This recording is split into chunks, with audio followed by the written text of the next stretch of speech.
The following may contain offensive language, adult humor, and or content that some viewers may find offensive.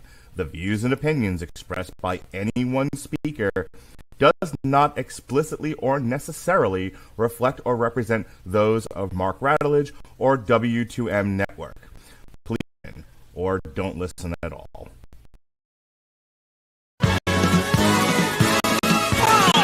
There'll be spectacle, there'll be fantasy, there'll be daring do and stuff like you would never see. Be a movie, yeah, we're gonna be a movie. Starring everybody, Heroes bold, there'll be comedy, and a lot of fuss that ends for us real happily. Be a movie, we can watch it on the television. Me, we'll take the world and set it on its ear. Come on, join in. We're gonna start. And we are going to start right here. Hello! Hello! And welcome to Triple Feature, a Radulich and Broadcasting premiere podcast. I am said Radulich, and over there is my... Said or sad? Because you kind of slurred that enough that it could have gone either way. Yes. And over there is my partner in crime, the host of Damn You Hollywood, the sad sack, as opposed to the Jolly Roger. You just confessed to being a sad man, Radulich. You don't get to call me the sad sack. The Jolly Roger debater extraordinaire,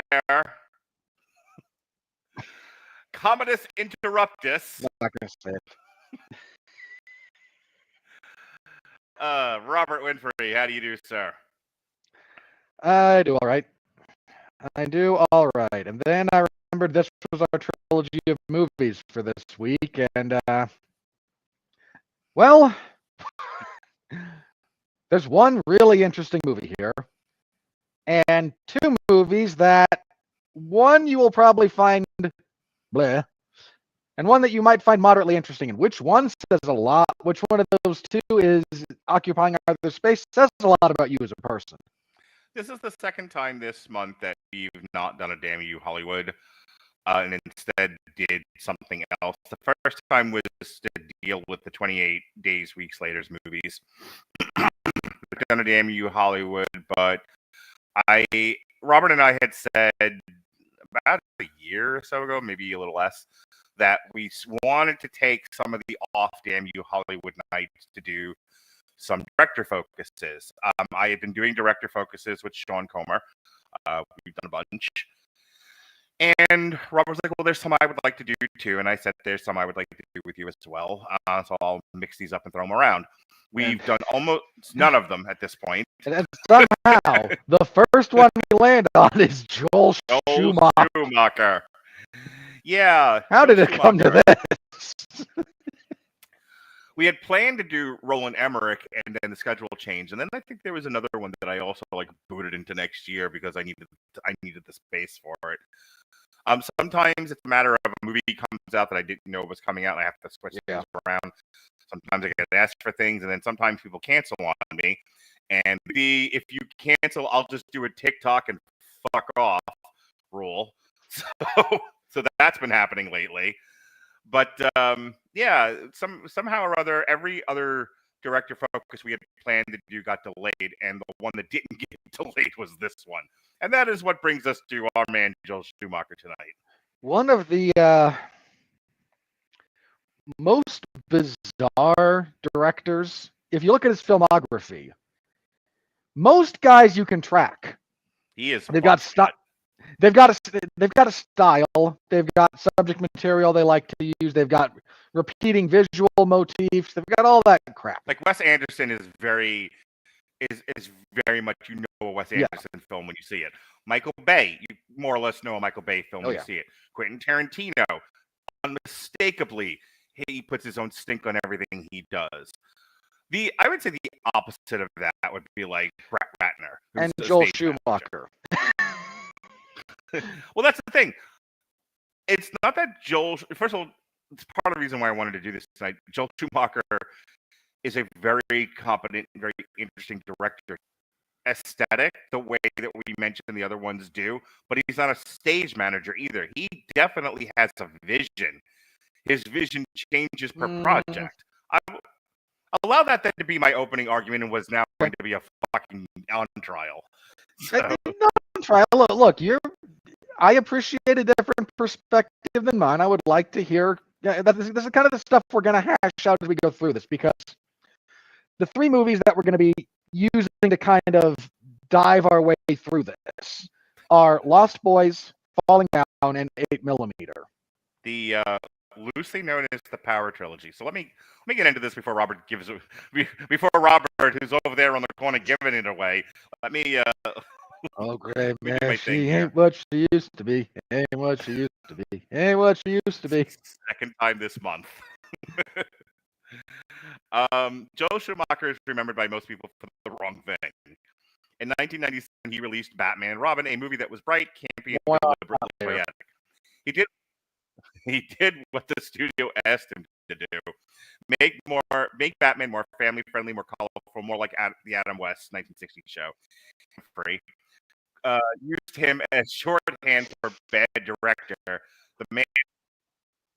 There's no way that's actually in your script. You just added that. You're gonna interrupt me. I'm gonna ad lib, fucker.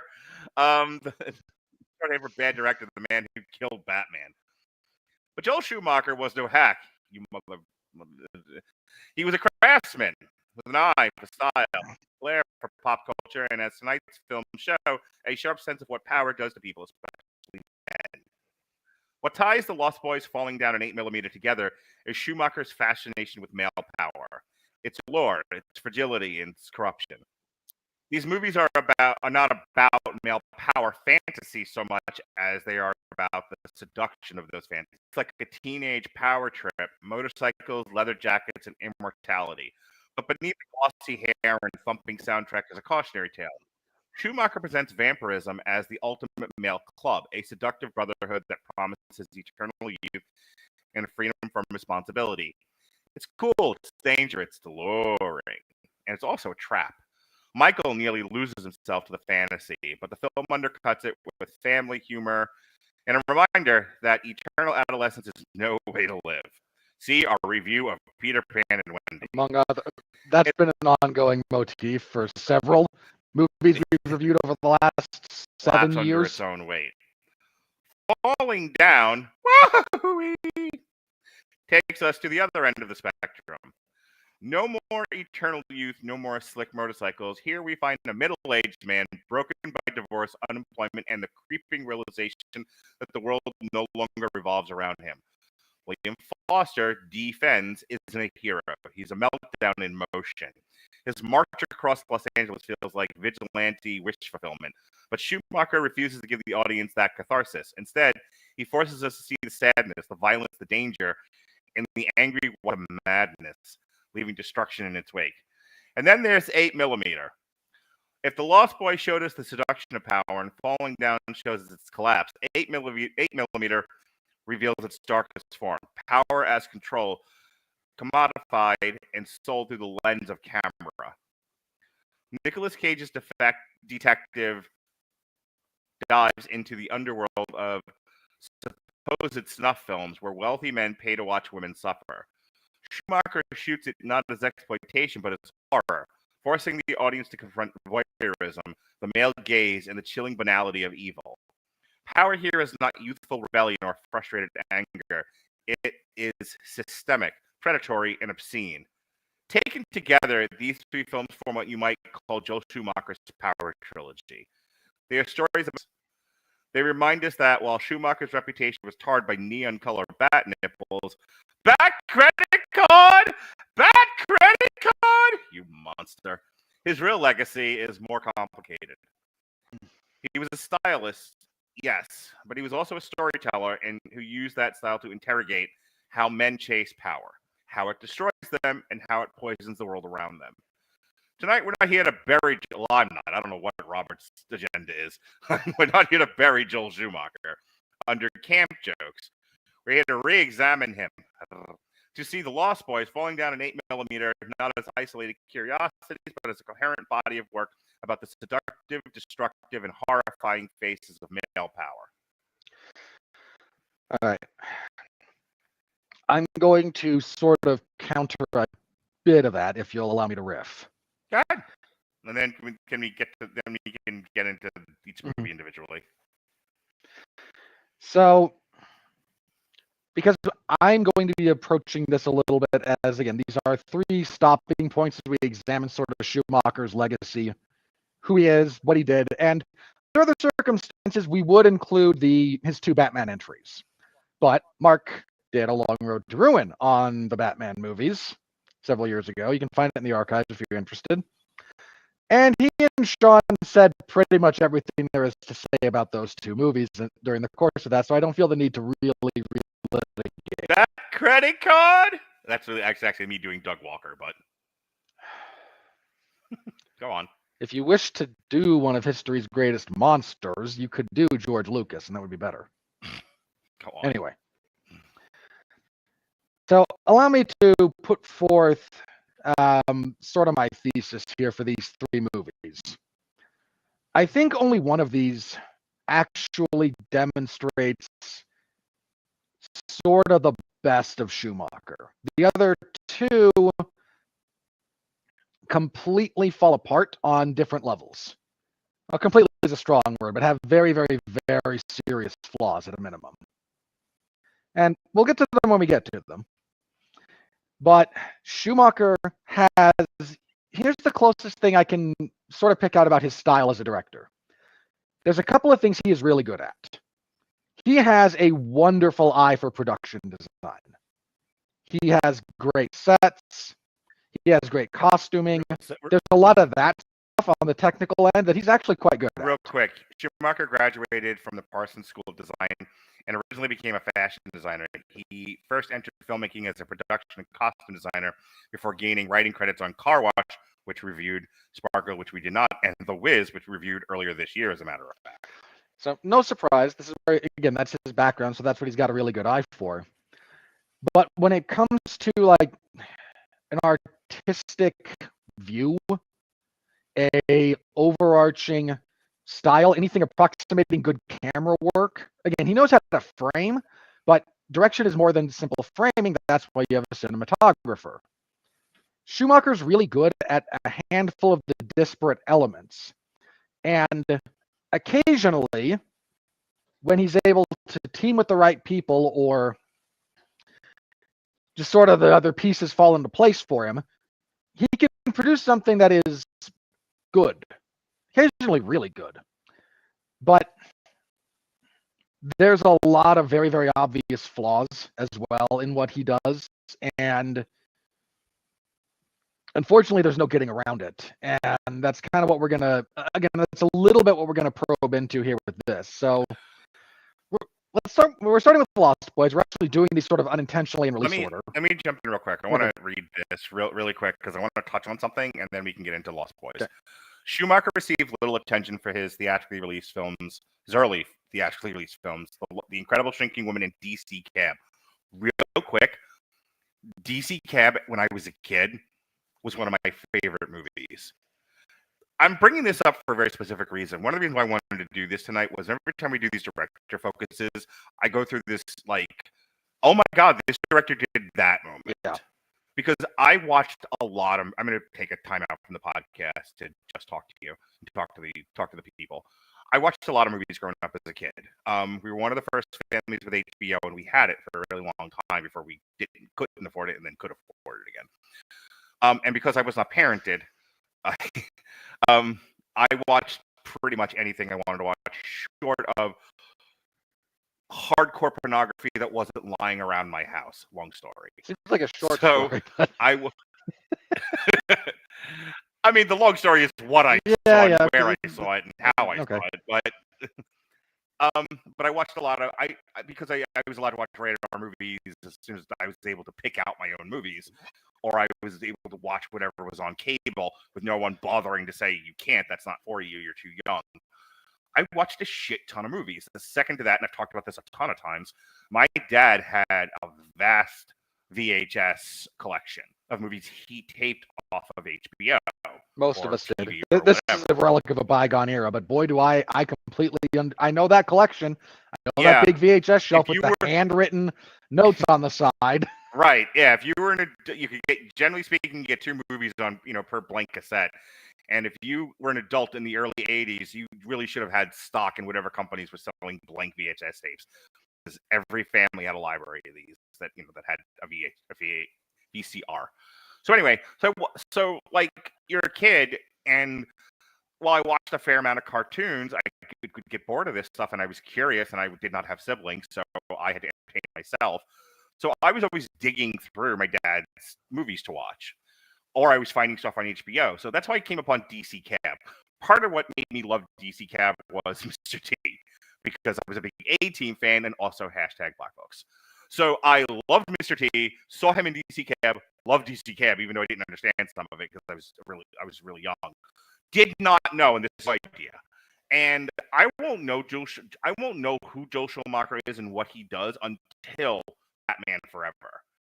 But apparently, I didn't know he did The Lost Boys until we decided to do this. I didn't know he did. When I saw he did Falling Down, that was a big motivator to do this podcast tonight. And this guy's fucking filmography.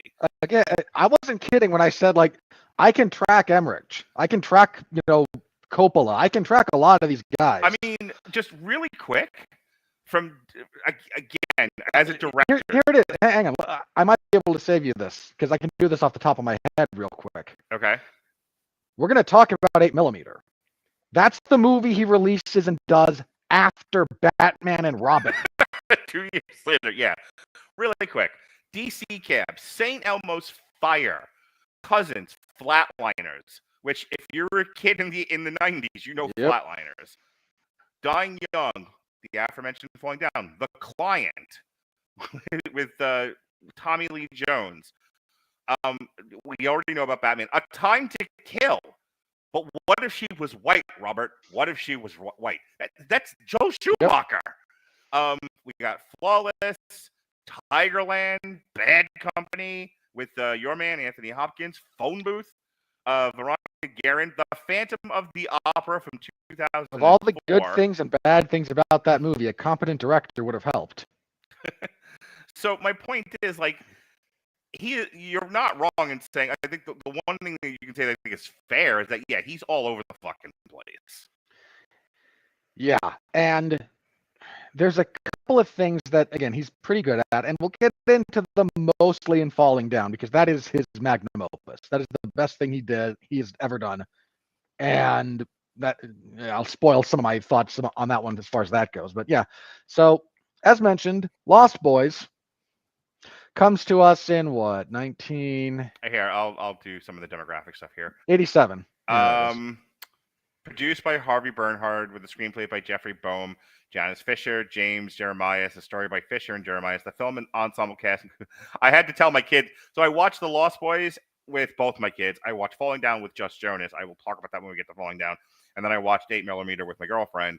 I had to explain to my kids who the Coreys were and what their meaning in 80s culture was. 80s popular culture, yeah. Yeah. So it was Corey Feldman, Jamie Gertz of Twister fame, Corey inevitably, yeah. Edward Herman, Bernard Hughes, Jason Patrick, Kiefer Sutherland, Jameson Newlander, and Diane West. This thing came out this thing had a budget of $8.5 million when people were sane when they made movies, and it made a tidy $32.5 million. Hey, wouldn't it be a great thing if all movies made 4 times their budget? Sure would be.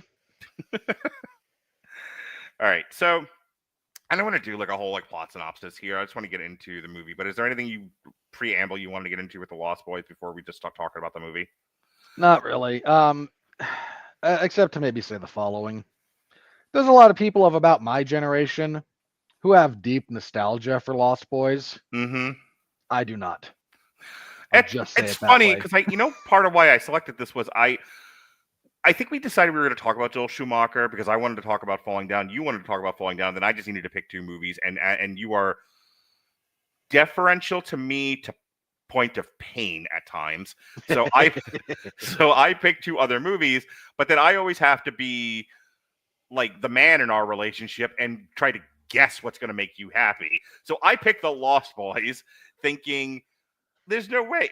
Everyone loves the Lost Boys. There's no way Robert doesn't. And you're like, why'd you pick the Lost Boys? I think was your your remark to me. I just asked because I was curious what your thought process was on the selection. Look, if I had a dog in the hunt, I would have said, please include X.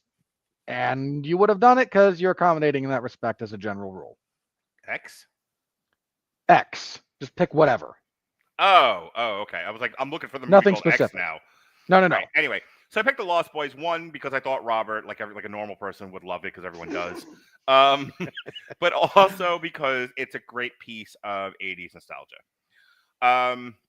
The Lost Boys, I was telling my kids about this without digging too deep into it. I don't want to keep reading Wikipedia pages all night, but I think the Lost Boys is like really the first time that I can recall, and maybe you have a different take, that cinema makes vampirism cool in the non-Dracula sense. Like, it's like you can kind of trace where vampirism in movies is going by the Lost Boys, Interview with the Vampire, and Twilight. So it's like the Lost Boys kind of gives us, through like the visage of like the metal aesthetic, heavy metal aesthetic, cool punk rock, heavy metal, bad boys, that kind of a thing. That's vampirism for a while, because the Lost Boys really did set off a whole slew of other movies that were kind of copycats. The supreme irony of the general proximity between Lost Boys and Near Dark to me never fails to. Mm-hmm. And you could not get two different takes. And it won't change until Interview with the Vampire, where now being Rice shows up and everything gets gothic and fruity. Right, and then it goes to Twilight, and now girls are reading books about fucking monsters. That's how we got there. You're seriously blaming Twilight for the Hear Me Out section at Barnes and Noble? Yes. Vampires are at least human. Vampires are human shaped, human physiology for the most part. Look, I could draw a line from them, from what's her face wanting to bang Norton, whatever the fuck his name is, Edward, having a Tourette's moment. The last name of the family is Cullen, for the record. I can trace Bella wanting to bang Robert Edward, Pattinson is the actor. all the way to girls reading books about banging Sasquatch. I can make that argument. I won't, but I can. One of these days, I'll have to let you go on that one. I'm gonna write an essay on it and put it on TikTok. Have fun with that. Okay. So that'll get you some traction in certain spheres of the internet. Yeah, that'll be the title of the piece. It's like, do you want to know why girls are wanting to bang Cthulhu monsters? Blame Twilight. Anyway, going all the way back to the Lost Boys. As a passive piece of entertainment, I can see why people like this so much. I do agree with you. It kind of collapses in on itself towards the end of the movie for a variety of reasons. There's so much awkward writing in this movie. Well, not everyone's in the same movie. That was one of the things I picked up on. Yeah. Corey Feldman is not in the same movie as Corey Haim or Jason Patrick. Or Kiefer Sutherland. Kiefer Sutherland's doing his own thing. Well, I think it was funny. I think the direction on Kiefer Sutherland was basically be menacing, but also charismatic at the same time. Like, this takes a lot from pro wrestling, it looked like. Yeah. Kiefer Sutherland's character is a very pro wrestling heel. And I don't mean that as an insult, by the way. But it's not always the most compelling. What did they do with this? They did the silhouette test with this, not the character test. Mm-hmm. The silhouette test is, if I put up just the silhouette of a character, can you identify them? And it's a thing for animation and occasionally other more like visually inclined live action stories. Can you just identify this character without seeing who the face is? Like, what does the outline tell you? Most of especially the teenage vampires in this, pass the silhouette test. They don't pass the characterization test because they're moderately interesting to look at and you get a reaction when they show up, and then you have to spend time with them and suddenly it all falls apart. And this is not a metaphor for relationships in the modern age. not at all. Hmm. But so I want to talk strictly about the craft, so that people are just like, are they ever going to talk about this movie? Corey Haim, you can see in this movie why he becomes one of the two Coreys. One, he's a good-looking kid. Two, Yeah. he does the earnest little brother thing better than most I've seen on film. And it took me to almost my 50s to go back and look at him and go, oh, wow, they patterned a lot of characters after you. And almost nobody does it as well as you do. Because Yeah. at no point in the movie is Corey Haim grading. He's reacting to a lot of things. And like, I think an expectation that a tween kid is going to have all the answers and handle things appropriately 100% of the time is asinine on its face. So he's responding to things kind of appropriately the way a kid in that situation would respond to things. Mhm. And he's doing so deeply enmeshed in this character without going overboard, being grating, feeling like he's in a different movie. Like, I really liked what they did with Corey Haim. He clearly loves his brother, but he's dealing with a fantastical monster situation. And oh no, he doesn't have all the answers. He's just trying to like figure this out. And oh, by the way, he's kind of being like half mentored, half bullied by Corey Feldman, who is playing his same character from Stand By Me. I expected at any given time I kept wanting him to yell, "My father stormed the beach at Normandy." And it's so funny because, like, I don't know how Corey Feldman had a career after this, except that he was attractive to young ladies at the time. Now, granted, he'll be in Stand By Me. It was the 80s. He'll be in Stand By Me, and he'll be awesome in it. So no harm, no foul. But I don't know why the direction of Corey Feldman was, have you seen Schwarzenegger's movies? Do that. he's so like overly serious. And like, I get that that's kind of the character is, we are the town's vampire hunters.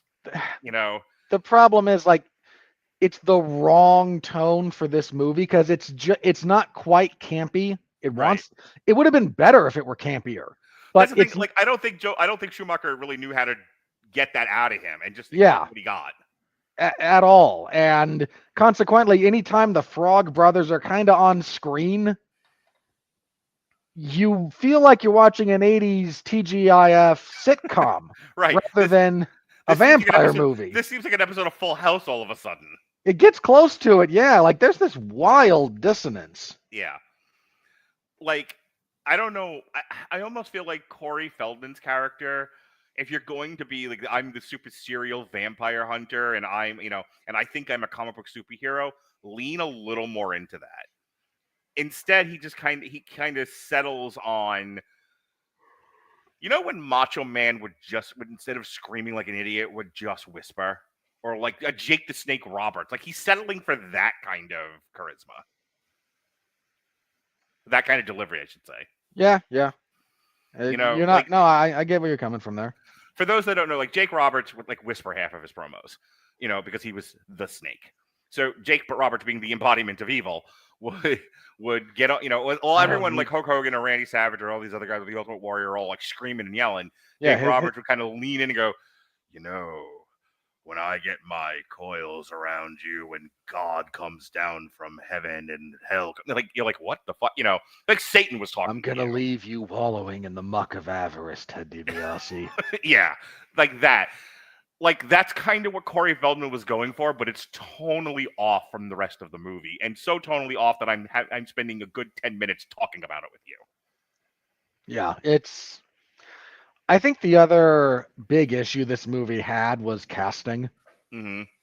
Because, some of this is just hindsight, and not everything ages well, and I'm going to try not to hold it too much against this movie, but when I watch your theatrical release and all I see are TV actors, and the house has that look to it, like when your big finale looks very like eerily reminiscent of what the lead vampire will do 20 years later with Gilmore Girls, we might have a little bit of a problem here.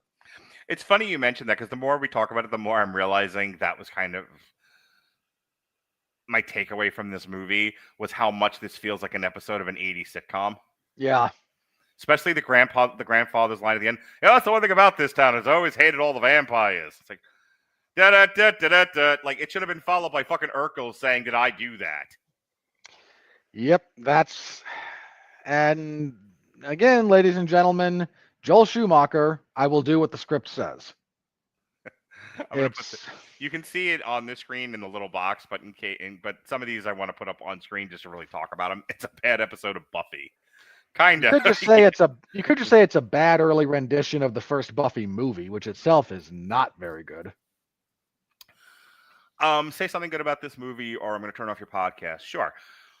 It's fun. It's got pacing issues. It takes too long to get Jason Patrick to become a vampire, like way too long. But on its face, especially this following the Corey Haim character, that stuff is fun. Yeah. Diane West. I'm going to talk about something that I liked about this movie that nobody else is going to pay any attention to. I like Diane West's character, and Diane West. Again, Wiest. Sorry, Diane West's character. I like the fact that they make that she's like, I deserve to be happy. I deserve to be in a relationship. And you people seem to be doing everything to mess that up for me, and I don't appreciate it, and it's not nice. And why would you do this to your mother? And it's like, that all tracks for me. I'm good with this. She does really good work. It's a shame that her performance and sort of her understanding of that kind of character gets lost amongst everything else. But no, she's actually quite good. That's like everything they wrote for her, and her performance is great. It's just, once again, in a different movie than everything else. Well, that's the problem, is like nobody watched The Lost Boys to hear the sad tale of a woman who just wants to get her life back on track and can't because her sons are shitheads. It's like that's not why anyone saw this. Like the fact that I'm taking time out to talk about this and people are thinking, talk more about vampires. This is also the problem with this movie. Is you look at the poster. Look, here, I'm going to take us both out of this for a second. You just move us to So the focus is all on Jason Patrick, Kiefer Sutherland. It is all on the vampires. This is a movie that should have been like chock full of vampires, right? That's the selling point. This isn't, this isn't our Home Away from Home. This isn't Mom's Night Out. This is the Lost Boys, the vampires. It takes for fucking ever for Jason Patrick to get into the vampire lair.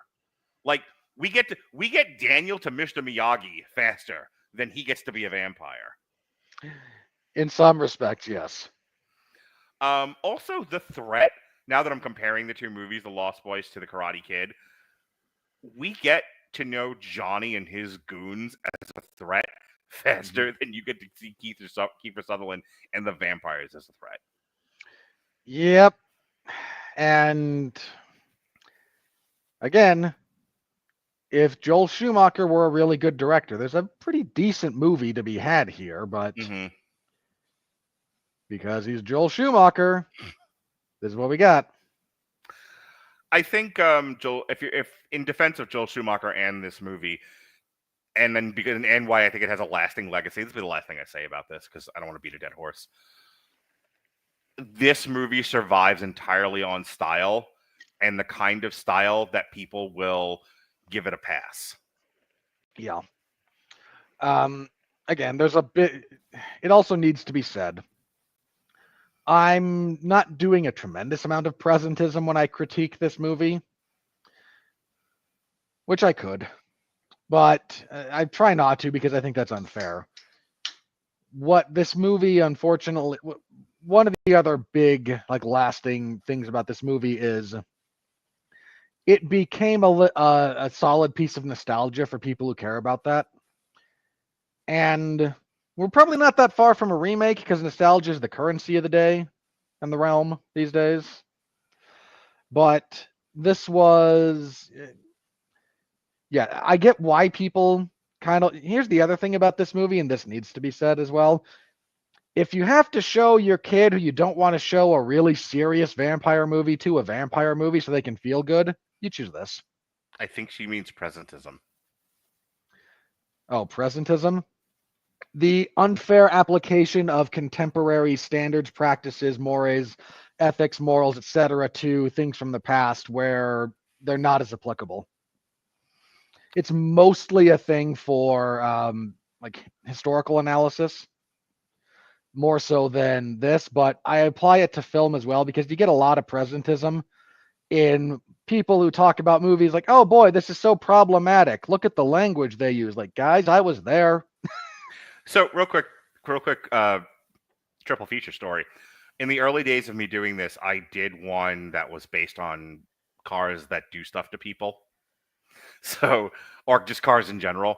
Yeah. So, because it was 2 out of 3 that had that. So I did Titan, I think it was called. Yeah.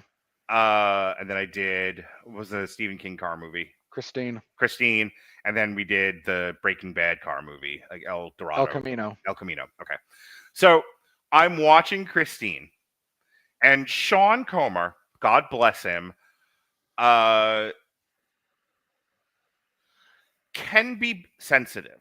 He's a sensitive soul. He is an artist, after all. And Sean has changed in some ways his sensitivities from what it used to be when I first met him to what he has become today. And I'm not criticizing that. I'm tracking a change. I am making a point of saying this, of telling you the story and tracking that change because I'm watching Christine and they're just like, hey, stop being a faggot. This was in the 70s, okay? Like the 70s or 80s, whenever this movie came out, when like, and then they're talking about people living in, I think it was the 60s when the movie takes place. Yeah. So it's 80s talking about 60s, if memory, right, or 50s. So they're using the language of the day, but it's all problematic through today's what's the word we use? Politically correct lens. Now it doesn't bother me, and I can say that like, okay, well, this is made at this time, talking about it even the before time. I'm going to give it a pass based on that. I was scared to death to talk about that with Sean. And that's because that's the problem, is that it's like everybody can't do that kind of math all the time. No, to his credit, he was like, what are you getting all afraid of for? I'm fine. This is all fine. Please stop. I'm not that guy. Please calm down. And I'm like, okay. But not everybody, and it's kind of annoying because it's one of those things where, as just a quick side tangent, I talked about this on my TikTok about when you can't engage with the data, you'll discredit the witness or the presenter, or you discredit the evidence. And it's hard to talk about stuff mired in newspeak because it's a lot of just discrediting the presenter as opposed to engaging with the data. Yeah. So like a movie like Christine, we talked then, and I'm bringing it up now, what it's saying about the culture, what it's saying about people, what it's, how it's presented as a piece of horror, what it tells us about cars. But if all you're going to focus on is that one character called the other character a fag and throw the whole fucking movie out, this is how we get to Orwellian newspeak. And I hate it. And it makes it hard to continue to do this with any kind of vim and vigor. It's why you and I work so well in this context, because you and I are both more than happy to just kind of take things at face value, and we'll say like, okay, this may not fly now. Here's why. Maybe I agree with the current politically correct landscape. Maybe I don't, but we can have that discussion without devolving it into desperately trying to talk around the actual phrasing issues and whatnot because we're afraid of censorship or offending each other. A recent TikTok, I was talking about black culture, and I had to do the black versus N-word thing, and I don't want to say N-word, so instead it was like black culture versus, and I had to find another way to say it. And I went ratchet blacks. Somehow that's more acceptable. Anyway, anything else about The Lost Boys?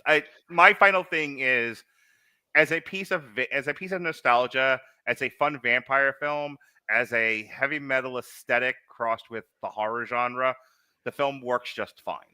If you do what we're doing and do too much analysis of it, yes, the thing frays and it doesn't survive the weight, but I don't think it was meant to either. This can be in some respects like your teenager's first vampire movie that isn't a classic Hmm. vampire story. Which Like, would you oh, I show want to feel if you had slightly more. if you were the parent of my kids, or like you're like their weird uncle? Which one would you show them first? This or Interview with the Vampire? Do I like them?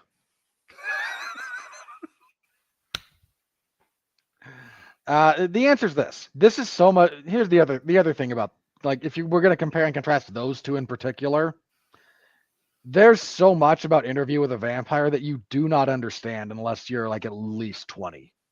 Like you Fair. need a lot. You need a little life under your belt to actually get Yeah. giant chunks of Interview with a Vampire. I could show Lost Boys to a 14-year-old and have no qualms about it. So the kids are 11 and 14, and if you talk about Jonas's intellectual age, he's 50. So Spiritually, he's about 30. He's about 82. He's already done with it all.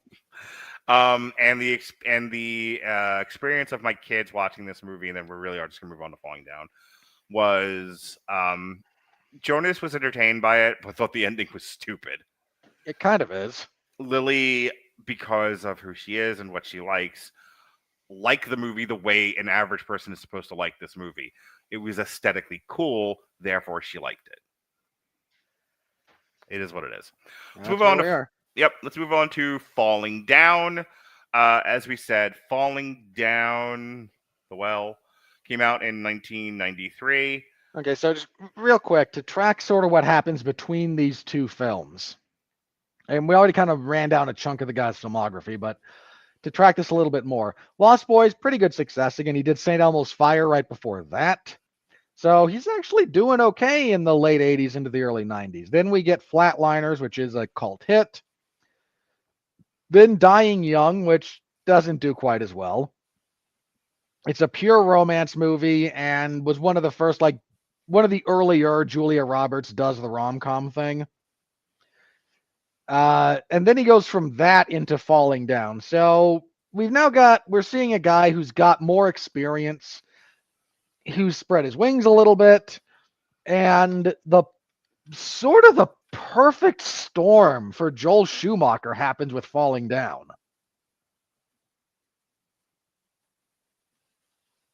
Go ahead. Sorry, I wasn't trying to completely take over your bit there. Like, okay, that's my lead into you talking about to your wiki portion reading. Okie dokie. This thing had a budget of $25 million. It made $96 million, so it was a hit. It received mixed reviews, with some praising performances from Douglas and Duvall, while criticizing the film's violence and tone. Really? Had they seen Predator 2 by this point? These are not... This is one of those movies where contemporarily most critics got it wrong, and most of them reassessed their own position on that not too long after. It's gained cult status, with many citing as one of Schumacher's best films, as well as Douglas's best roles. Yeah, I would compare this to Wall Street for Michael Douglas. This is easily the best Joel Schumacher movie. Easily. Yeah. The film has continued to be analyzed for its themes of class, economic pressure, and mental health. As of not that long ago, actually, the Critical Drinker did a whole thing, like the Drinker recommends. Yeah, it was a couple of years ago, but yeah, this movie gets revisited from time to time for good reason. Well, I think so. Falling Down is about a guy who has lost his white collar job. I actually talk about the themes of in Falling Down are something I talk about on my TikTok almost weekly, if not daily. This is a guy who, and this is a line straight out of the movie, did everything right and lost everything in the end, and is mad about it, essentially. And it's kind of taking it out on everyone. Mad in both the anger and mad in the mentally unwell sense. You get the dual meaning applies here. Yeah. So, long story short, he abandons his car on the side of the road, as all and doing the "Everybody Hurts" REM music video. And he wants to get to his daughter's birthday. Problem with that is he's got a restraining order because he's done one or two domestic violences. Along the way, he is harassed and accosted. Also, he has to eat, and he is mildly inconvenienced and done what many of us have thought to do but never actually done, just pull a gun on a McDonald's worker. He ends up having to get new clothing, new shoes, which takes him into the heart of a Nazi's army surplus store. Which, as an aside, have the army surplus stores all disappeared? Like, are we finally done with that part of Americana? They're a little bit harder to come by. There's some. There's a few around. I can find one within a appropriate driving distance for me, but they're not what they used to be. No. Okay, so our friend here from Europe says, "I want to argue with. It's unfair to call him mad." We'll address it. Let's get there. He's a product of his environment. Again, I don't think it's an unfair rebuttal. We'll get to it. We will address that. In any case, so there's that story, and then because this isn't a short film, it's a long film. There has to be a secondary story from the police force, and he's I think it's a robbery detective. Robert, I think he works robbery homicide, right. More robbery because of his. And he's married to half the women in the Western culture, and she, is about done with him and wants him to retire from the police force now and pay attention to her. goddammit. And because she has lost a baby, he is more than willing, for a variety of reasons, but that's the reason he gives.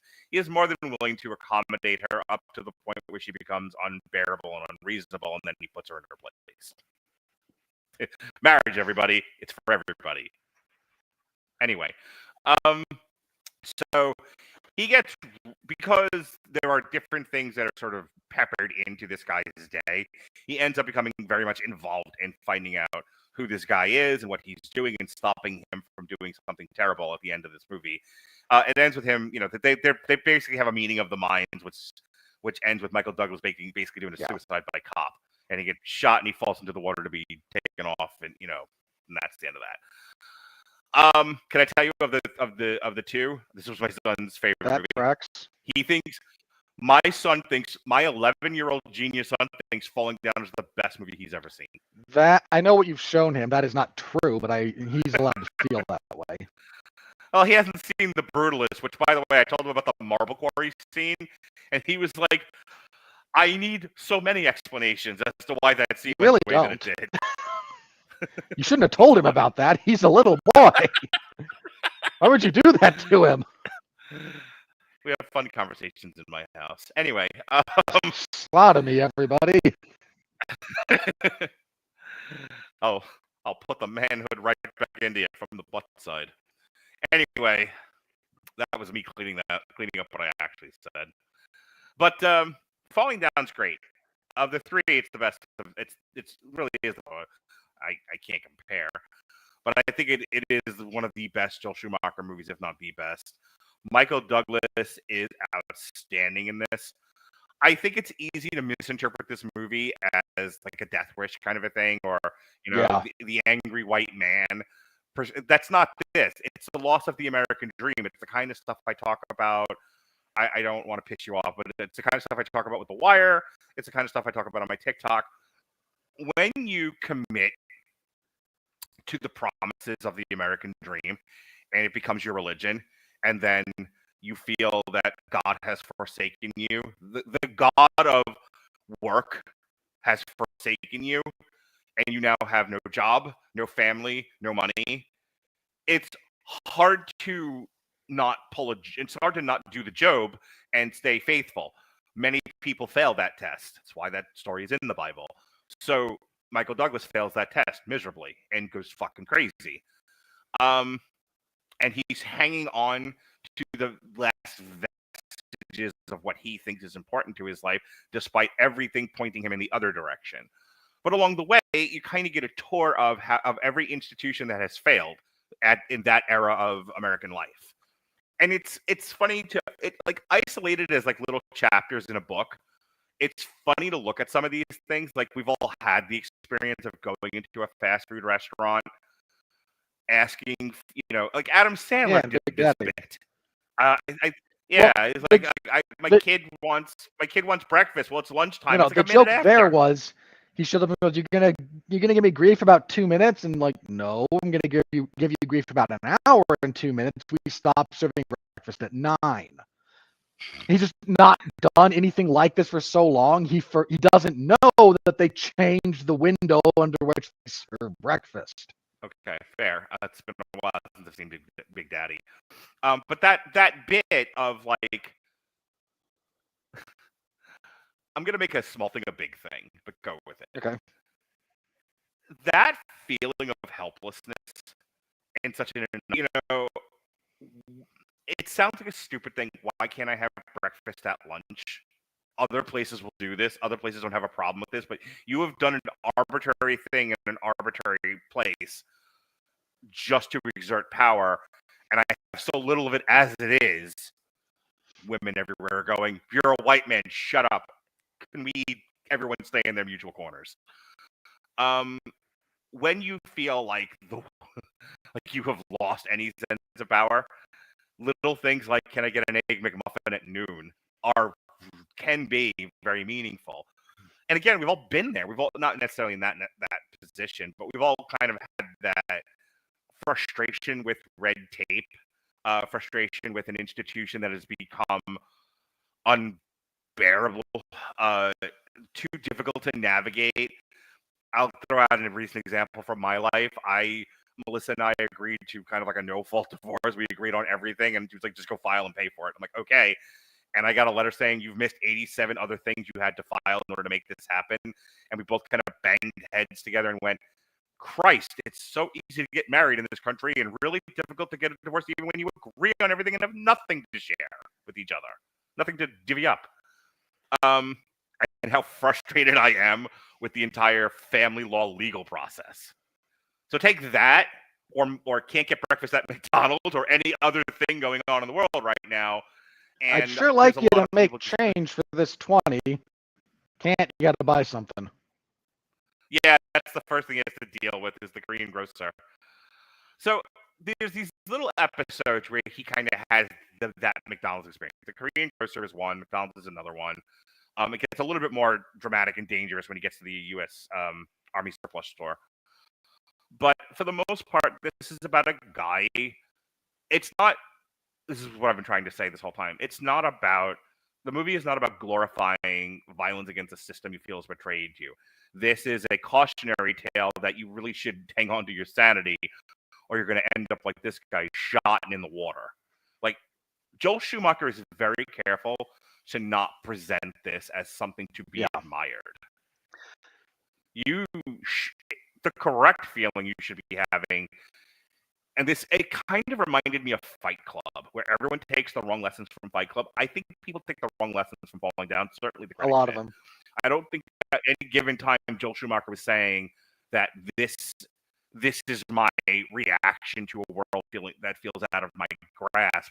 No, this is me saying this is what happens to fragile men, and it's a tragic tale.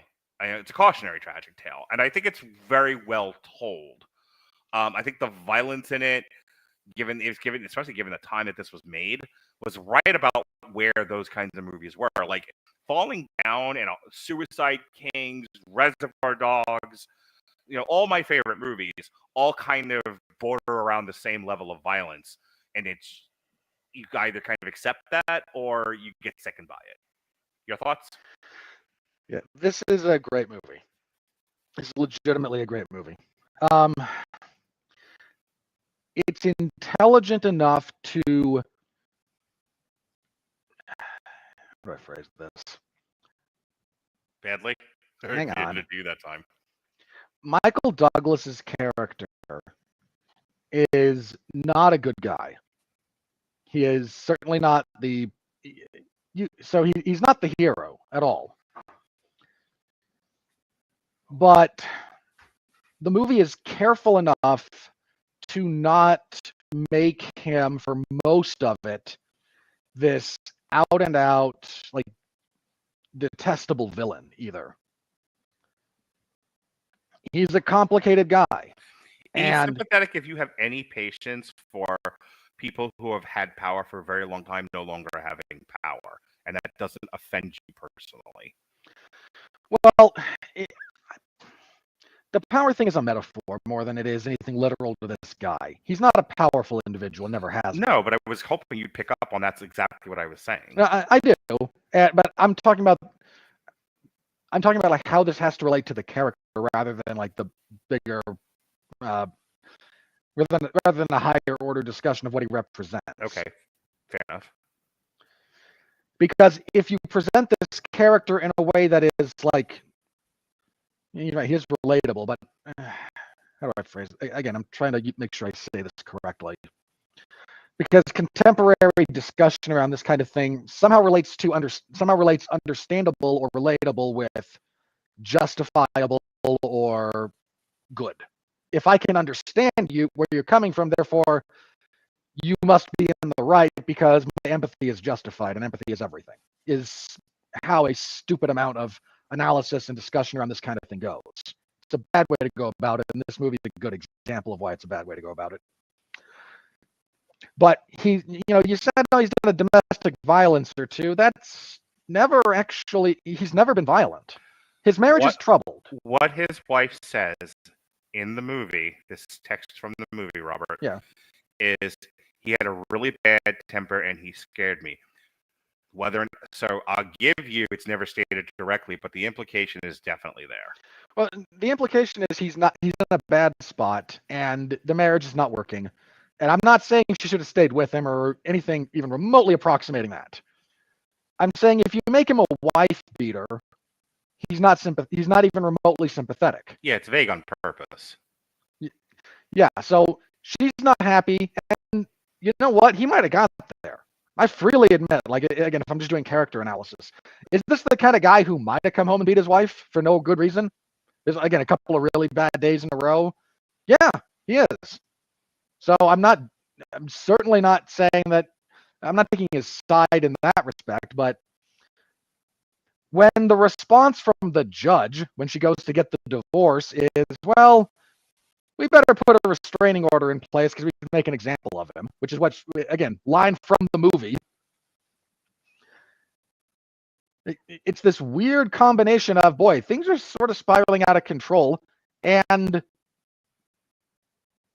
the actual like mechanisms of authority and leverage are going out of their way to stick it to him. And the balance between some of these points is really finely done, so that he is not sympathetic in the sense that we root for him and his rampage. You shouldn't. But he's also not this villain who you cheer his inevitable death. Yeah. And that can be a really, really difficult line to walk. A giant chunk of modern media fails to walk similar lines. So this one does it really well. A couple of months ago, we reviewed, as part of Black History Month, Higher Learning. And I remember discussing it with Jason and Jonas, for that matter, the end of that movie where Michael Rappaport shoots himself. And like, John Singleton didn't know how else to deal with that character.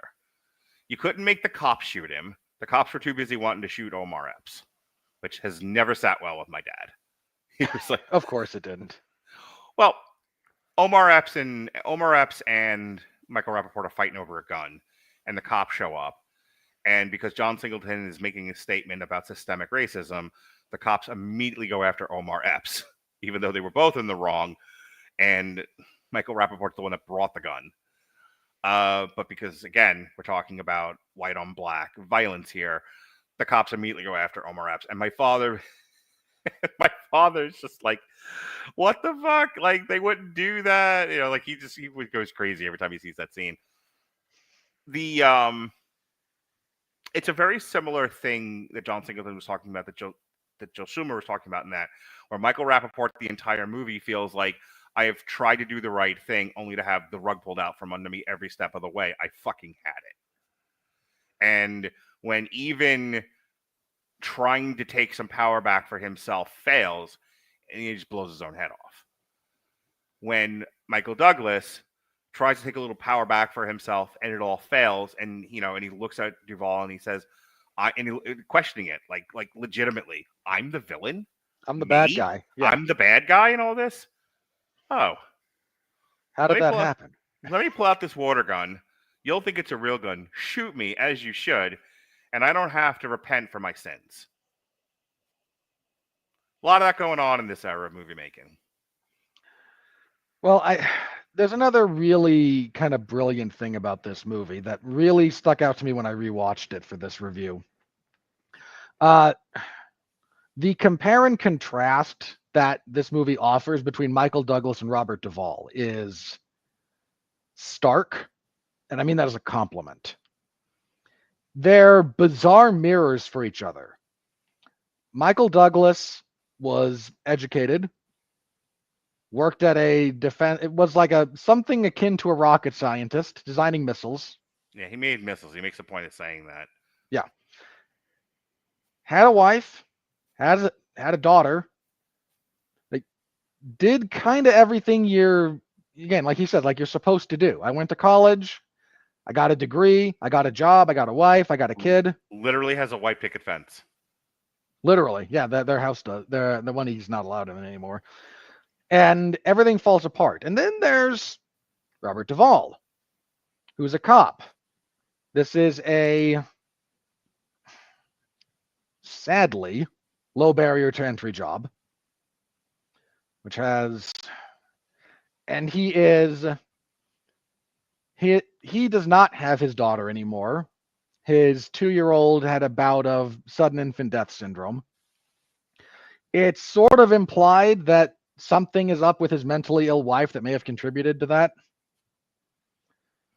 Personality disorder. Sure.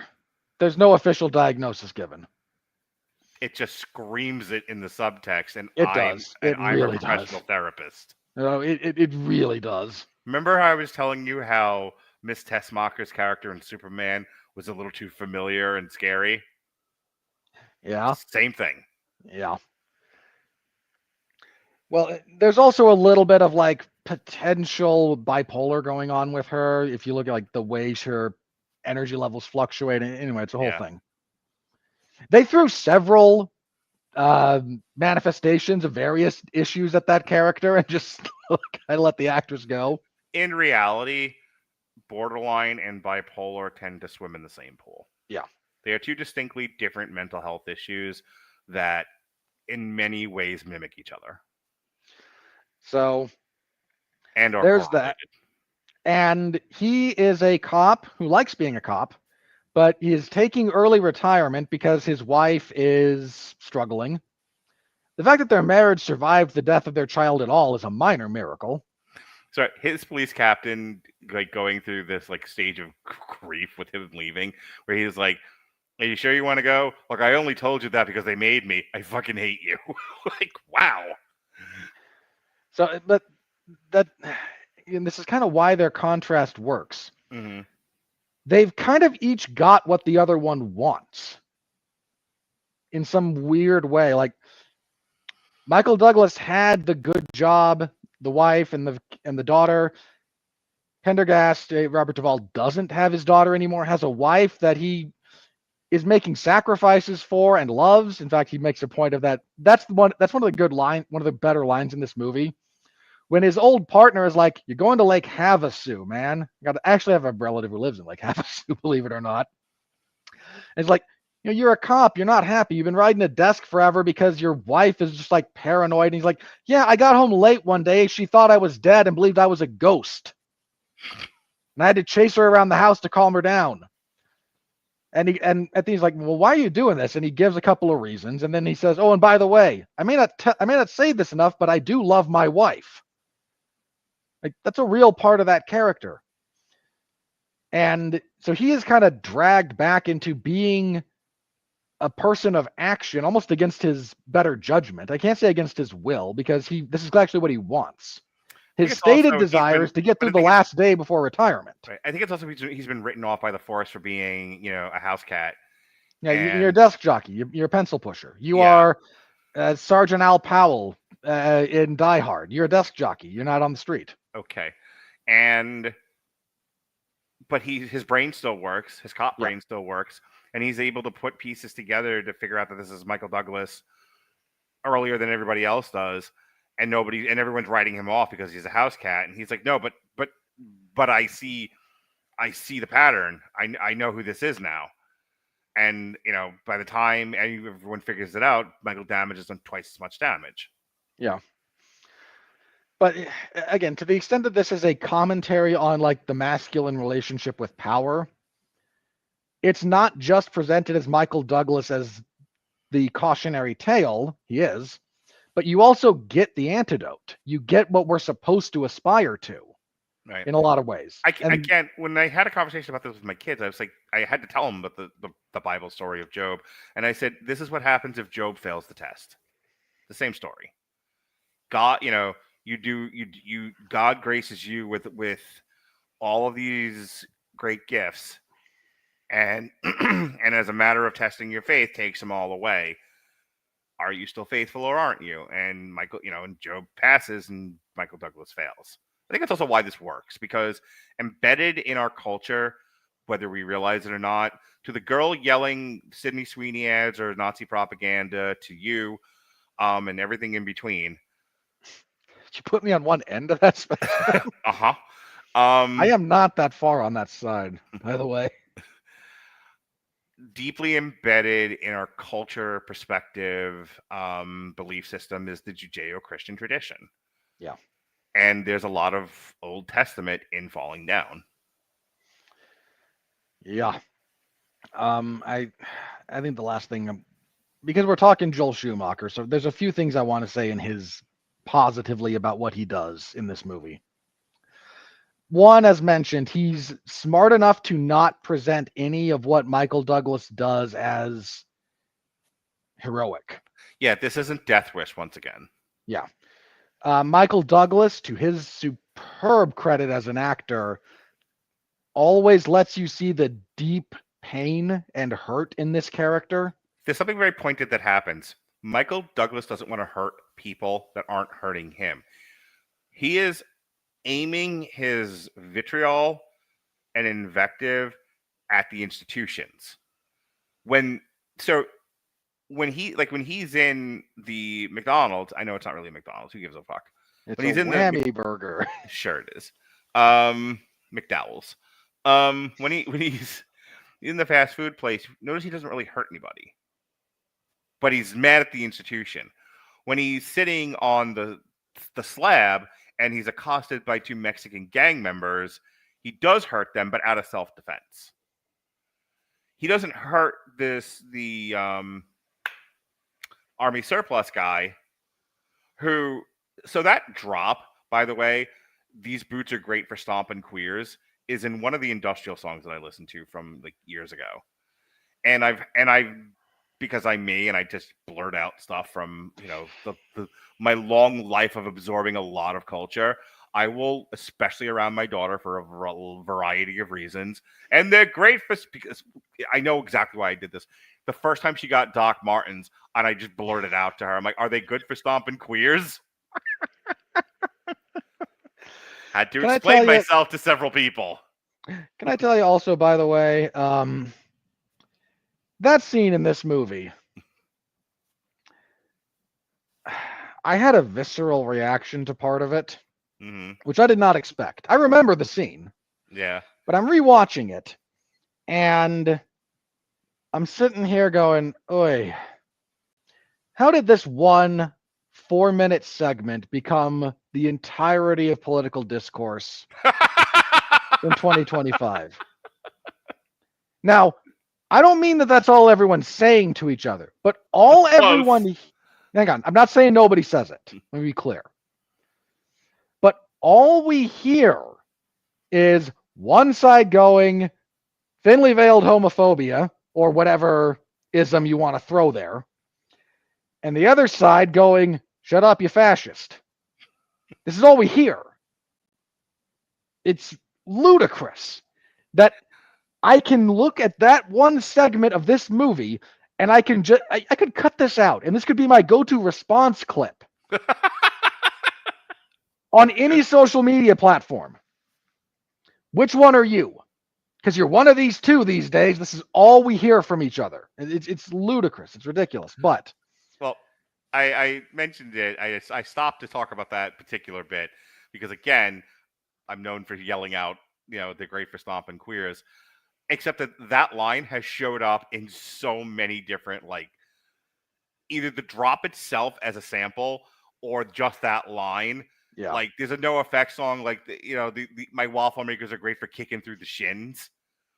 Like, combat boots as a part of metal and punk rock, especially punk rock aesthetic and culture. when it was real punk rock, yeah. Yeah, like, it's funny how much of this stuff from the army in both Britain and America, I don't know about Australia, ended up becoming sewn into culture, like combat boots, wearing fatigues. Like, I hate to say something particularly silly, but there's a reason why the Dudley Boys in the WWE wore camo.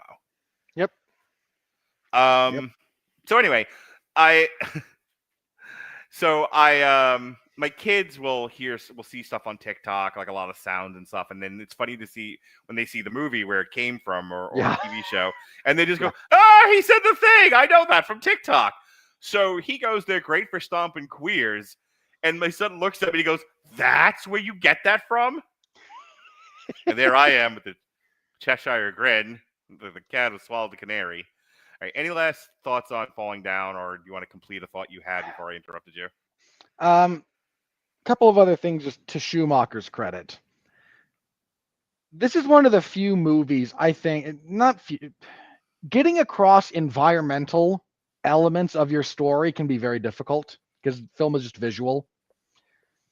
The fact that this is one of the few movies I've ever watched where I like physiologically get the heat response to it for big portions of it. He actually does, his eye for production in this movie serves him very, very well because he also makes Los Angeles a character. You and I talked about this a little bit occasionally. Yeah, if you're going to Portland. Yeah. If you're going to make a location important to your movie, doing things to make it feel that way.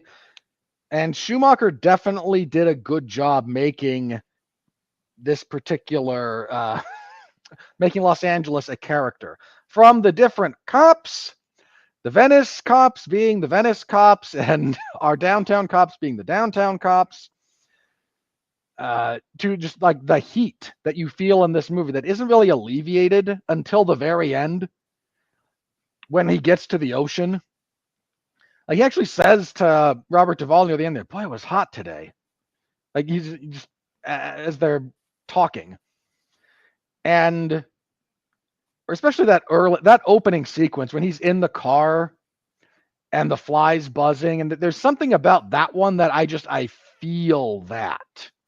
Yeah, I've been there. And I have to give the director credit for that, man. He got that across. So thumbs up. Seriously. This is the best Schumacher ever gets. All right. The movie starts in gridlock. I'm not gonna. That's the other. That's the last bit of like why I think Robert Duvall's character is so pivotal to this movie. Doesn't get talked about enough. But those two they kind of parallel and mirror each other. Robert Duvall's in that same gridlock. He's like 4 cars back. But he's in the same spot that Michael Douglas is in. One of them reacts very, very differently to the other. Being in that same position. Look, a lot of people get caught in traffic every single day. They don't all go on rampages. Well, again, if we're going to, literally, yes, but also if we're going to high level this, they're in the same spot. One chooses to, but one goes off, loses it. Yes, one doesn't. One passes the test of God. So, God. As the meme, the other one fails it. As the meme goes, which way, Western man? All right, let's get to the last movie here in the Power trilogy. Okay, so Mark, I kind of wish you smoked still, so you could just be We could change the lighting, and this could just be your big PTSD flashback sequence. You're like projecting so much onto me. Like A little bit. Again, I'm joking around with you. Mhm. We'll explain the joke in a minute, guys, if you don't know. All right, so 8mm came out in 1999. It's a crime thriller. It was written by Andrew Kevin Walker. It's a German-American co-production. It stars Nicolas Cage as a private eye who delves into the world of snuff films / BDSM. Joaquin Phoenix is in this. James Gandolfini. Hang on. So this cast is stupidly stacked. Yeah. When you actually look at it. Like Joaquin Phoenix, James Gandolfini, Peter Stormare, Anthony Heald, and where is she? Catherine Keener is in this. And Chris Bauer from The Wire and The Deuce. I was going to make that joke. You could have let me have it. I had a thing for that, believe it or not. Whatever. I'll make the joke later. Don't worry about it. Despite being selected for the Golden Bear and receiving a standing ovation from audiences at the Berlin International Film Festival, the film received mostly negative reviews from critics due to its excessively violent and disturbing content. See Falling Down. However, the film was a box office success. It was $40 million budget. It made $96.6 million. Modest success. I honestly don't remember if I knew of 8mm when it came out because if you were like I said a film nerd back then, certain films got a lot of attention because they were naughty. They were outside the norm in a movie about they were the word you're mostly looking for there is transgressive. This is a very this trains and like stuff like Train Spotting and Fight Club. Very even like if you spend enough time around film nerds, Sean and I have talked about this a lot because we've done some of these. Like there's about 20 movies that between 89 and 2002 everybody fucking knew. And you may not have seen them all, but everybody talked about it. Like, so there's some of Quentin Tarantino stuff, but like Requiem for a Dream, Run Lola Run, Spun, The Basketball Diaries, Kids. For the wrong reason, Swordfish. Yeah. And 8mm was one of them. I think also because the title, people like conflate 8mm with Sex, Lies, and Videotape, but they're two totally different movies. LA Confidential. Yeah, LA Confidential. Our friend here have no patience for us. Can we get back to talking about Falling Down? His point above, though, like this movie does suffer a little bit by being in the shadow of Seven. That's a very accurate. That's a very apt point. But so before we get into this, 8mm also exists in a weird spot in Schumacher's career. Mm-hmm. So after Falling Down, he does The Client, which is that's one of those John Grisham adaptations. Yeah. It's a pretty good one as far as that goes. Tommy Lee Jones, Susan Sarandon. I miss when those movies could be made. But in the aftermath of The Client, he's the one that Warner Brothers calls after they realize we can't trust Tim Burton anymore. Yes, when Tim Burton took Batman and made a horror movie, they were like, "Stop! We're trying to sell toys here." So we get Batman Forever, which, believe it or not, I will defend. I don't like it as much as I like Batman and Robin being the weirdo that I am, but I also defended Batman Forever. That's what I was gonna say. Like, you would reverse those because you're you, and I don't say that pejoratively. Like, that's just your personality. But I actually will defend Batman Forever as not the worst Batman movie, not just because Batman and Robin exists. I think it's better than Batman Returns. It is. I'm on the record as saying that. Like, obviously the first one's the best one, but then it's Batman Forever, then Batman and Robin, and then at the ass end is Batman Returns. I would swap Returns and Batman Robin. Returns. It is Tim Burton's worst fucking tendencies. I understand where you're coming from, and as a guy who is not a big fan of Tim Burton, emotionally, I want to agree with you. Technically and objectively, I can't. So forget. And Batman Forever is a big hit. Yeah, it's a big deal. It's mostly well received, not universally well received, but mostly. It's a big success, and it's yay! a lot of tonal whiplash that people could not abide by. A little bit, yeah. There's a subset of the fandom, absolutely. He follows that up with A Time to Kill, another John Grisham movie. But what That's if going from Batman Forever to Matthew McConaughey and Samuel L. Jackson in a Southern legal drama that is thriller? heavily embedded with race issues? Again, the big Luke blows up the Death Star moment of A Time to Kill is at the end of Matthew McConaughey vividly and graphically explaining a rape of a child against a tree, then goes, and what if she was white? And everyone's head explodes. Yep, because that's the movie it was. So Yeah. But because Batman Forever was such a success, they get him back to do the next one, because of course there's going to be a next one. I can't sum up the difference between Batman Forever and Batman and Robin any better than Chris O'Donnell did, because he was in both of them. Batman Forever felt like we were shooting a movie. Batman and Robin felt like we were shooting a toy commercial. Batman and Robin is a disaster on every level. You know, it's the first of those four I showed my kids, right? They were babies, but that's why I also the first two movies I show my kids of two different franchises are the fourth ones. And I showed my son Rocky 4 first, and I showed my daughter Batman and Robin first. Loved Poison Ivy. Thought it was the best thing ever. Yeah, that tracks. You have to know your audiences. You do, and you do. So, thumbs up. But Batman and Robin is a disaster. It is a catastrophe. It is a failure financially, critically, conceptually, artistically, ethically, morally, culturally, every way you could possibly fail. And Schumacher's name becomes Robert. Chill out. So Schumacher takes a year or so off. And what he comes up with in the aftermath of dealing with Warner Brothers around Batman and Robin is 8mm, released in 1999. Yeah, this is the reason I'm wearing my Irreversible shirt tonight. I have my Element of Confusion shirt. Very good. And yeah, this is where 8mm comes in. This is the fact that this is like his emotional reaction to everything that went on with Batman and Robin. Yeah, it really does make Nicolas Cage's final word of the movie "Save Me" that much more meaningful. A little bit, yeah. So, do you want to do the the loose kind of plot synopsis for this one? Nicolas Cage is hired by a rich widow to figure out if a film reel is real or not.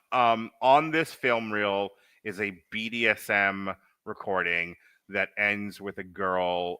It's knife play that ends with the girl being killed. It's a violent murder. It's what is portrayed on film. It is. She wants to know if it's real or fake. Right. So he has to kind of work his way into the BDSM underground to find the layer beneath BDSM. I would like to reiterate that not all BDSM ends with death. So, well, everything ends with death eventually. Shut up. Your Honor, remove him from my court. No, the judge wants to see where I'm going with this. No, I'm being serious because No, I get where you're coming from. So it's kind of, I have two kind of things that stick in my craw, both because they're very personal to me. The poor way in which mental health is dealt with on screen, and the poor way alternative lifestyles, not necessarily LGBTQI, though that is part of it, but the BDSM community is portrayed. Because because of our continued adherence to Puritan mores, we cast this stuff as morally evil. And while there's discussions to be had and there's nuance that should be applied, all Hollywood ever does is BDSM bad, elements, especially back then, elements of LGBTQI bad, and mental health is fucking the Ben Stiller movie with Robert De Niro. I try anger management. That's what it was. I hate it. I hate all of it. Because it already takes a prejudice and amplifies it, and that isn't good for anybody in any situation.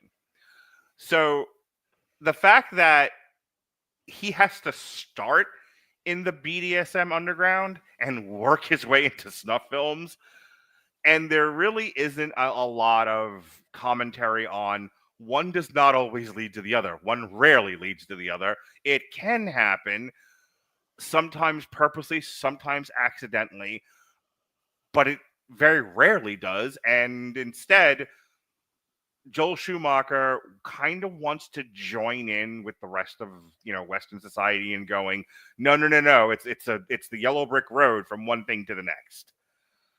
It's just frustrating for me. I didn't let that ruin my experience with the movie. I just kind of rolled my eyes. That's fair. Anyway, so I said all that because that's what happens.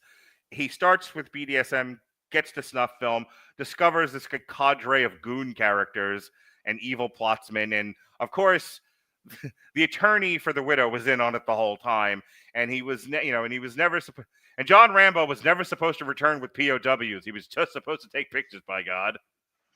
And so they try to kill Nicolas Cage because they don't really want this to get out that this happened. But Nicolas Cage is smarter than the average bear, and when he tells the widow about it, the widow fucking kills herself.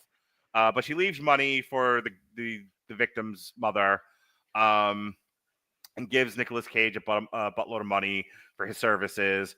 And Nicolas Cage, then the movie takes this weird turn where Nicolas Cage does two things. One, he has to get answers. And the moral of the story is evil exists. That's the answer. Chris Bauer's line at the end of it, did you think I was molested or something? That I was some kind of monster? Nope. I just like this stuff. It happens. Bit reductive, but I can go jive with it. In any case, it's a little bit. The problem with that line is that point has already been made more than once, and it becomes too repetitive more than reductive. I could deal with it if this was hang on, Jake the Snake's thing about in I can't remember which documentary he says this in. It might have been the one in the WWE. It might have been Beyond the Mat. It's probably Beyond the Mat, given what I'm about to say. But Jake the Snake's whole soliloquy about when you're on the road as a wrestler and you get groupies and you've been an ugly loser your whole life, and suddenly you're an attractive man because you have money and fame. So, see my thing that I just posted on TikTok about the wild sex lives of pandas. But it's not an non sequitur, I swear. I believe you. You've been with me for way too long then. But Jake the Snake saying, when you finally have money and fame and power and suddenly women find you attractive, it becomes kind of a drug. And like every other drug, the more you do, the more you want. It gets harder and harder to feel what you started feeling when you did drugs as you keep doing more and more of them. So he starts talking about women. He starts talking about women. It's you start with one, then it's two, then it's the two are doing stuff, but you're watching. Then it's three with toys, and it just goes on and on and on. And eventually, it's a midget with a donkey. I think it's the line he actually uses something very close to it. So applying that to 8mm, the implication is why I don't want to rake Joel Schumacher and the writer of this movie over the coals is the implication is that the rich guy that dies is having a hard time feeling things, and that he liked what he saw because it made him feel something he wasn't feeling presently. Same thing with Chris Bauer. Chris Bauer plays this BDSM masked figure, the Machine, because everybody has to have a gimmick. And when they're fighting on the lawn, and Nicolas Cage is like, but why? And Chris Bauer is like the Joker at this point. He's just like, because evil exists. He's like, what he's trying to say inartfully is basically gets me off. I don't know what's broken inside of me that this gets me off, but it does. And if something else had gotten me off, I wouldn't do this, but it doesn't. I like abusing and killing girls. What do you want from me? It's my kink. Alrighty. And we're not allowed to kink shame, right? And then Nicolas Cage fucking kills him because that's this movie. But the whole thing, this lifestyle, look, I don't ever want to assert that the BDSM kink poly lifestyle is for everybody, and it's gonna break a lot of people. It's there's a lot going on with it. You have to be kind of wired a certain way to exist in it and enjoy it the way it should be enjoyed. And for a lot of people, it's not going to be your bag, and you should stay as far away from it as possible. Which is the point with Nicolas Cage's breakdown at the end of the movie, is that he walked a little too far into hell. It changed him, and it broke him, and he's in his wife's fucking lap weeping, "Save me," and that's how the movie ends. Close to it. There's one scene after that, but yeah. So this movie has some very good parts to it. Mm-hmm. Mostly related to the ridiculous cast. Because, again, Nicolas Cage, Peter Stormare with a fucking crossbow. Who I want to say, Mark, I'm sorry for giving you flashbacks when they go to see Peter Stormare, and I know you just went, "Oh, I know you. You were not nice to me when I worked for you." I had more of that with James Gandolfini, believe it or not. Okay, you know what? I may have given Rob Black too much artistic credit. Yeah, if Rob Black acted like Peter Stormare, I'd have taken less issue with it. But yeah, but more like James Gandolfini. This really is like, I'll say this: this is a more compelling origin story for Tony Soprano than the Many Saints of Newark. Zing.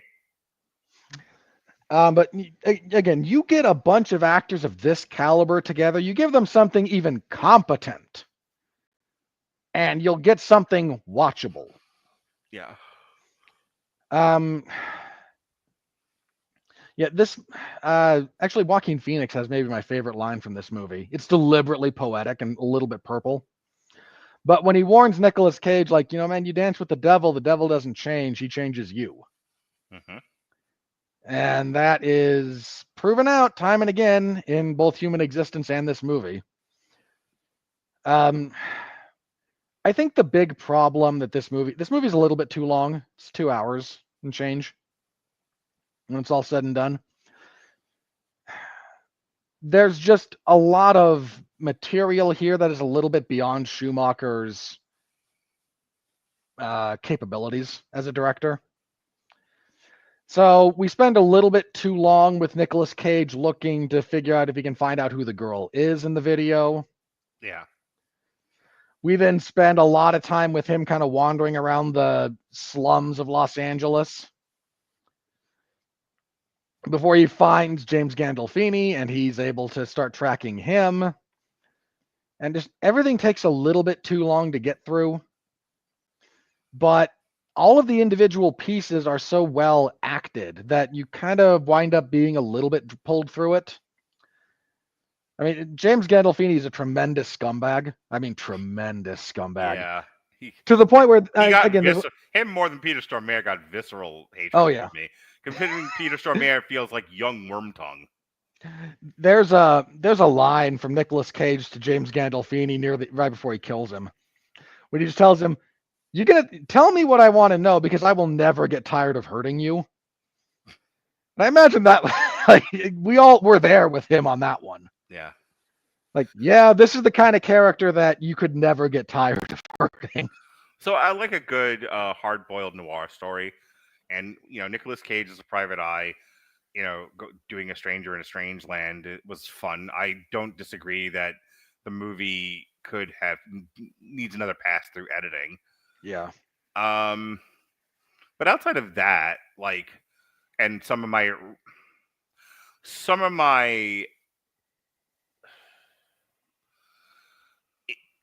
issues with the point of view of the movie, which are personal and not worth debating, I've already stated them pretty clearly, I think. In the movie's defense, I will now change sides and defend this movie. In the year of our Lord, 1999, there's you can probably get away with this interpretation of that lifestyle without people raising too much of a ruckus. In 2025, speaking of presentism, it's a little more difficult because a lot of this stuff is more accepted now. Like if I show 8mm at the swinger party house as a viewing, I'm going to get a lot of really angry women. Most of the guys won't care. Most of the guys watch movies and don't get that. Okay, but what would happen after you start the movie? Dick. But I would almost guarantee you in the the cult of everything is a slight.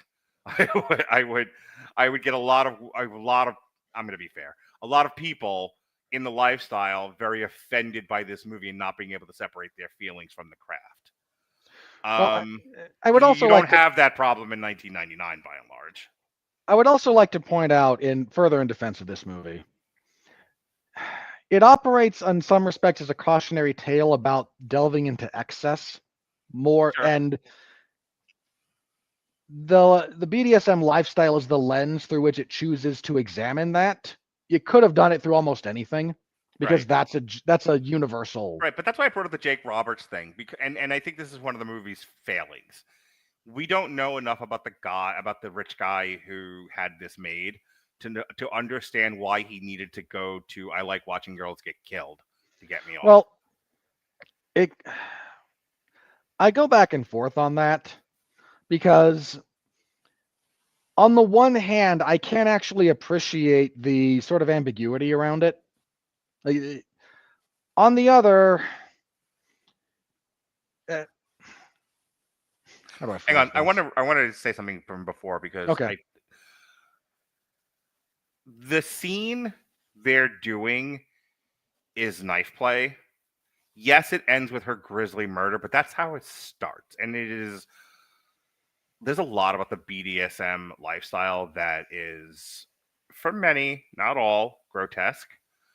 And obviously violent by its nature. Knife play is one of those things. Does it all end in death? No, very little of it actually does. But is it a thing people do? Yes. Is that where this started? Yes. Did it end in death? Also, yes, which is not a thing that happens all the time when you're doing knife play, but it had to, or there's no story here. Okay. Here's the other thing I'm going to use to defend the movie. Mm-hmm. The critique of power and the critique of what's going on here has very little to do with actual BDSM. Yeah.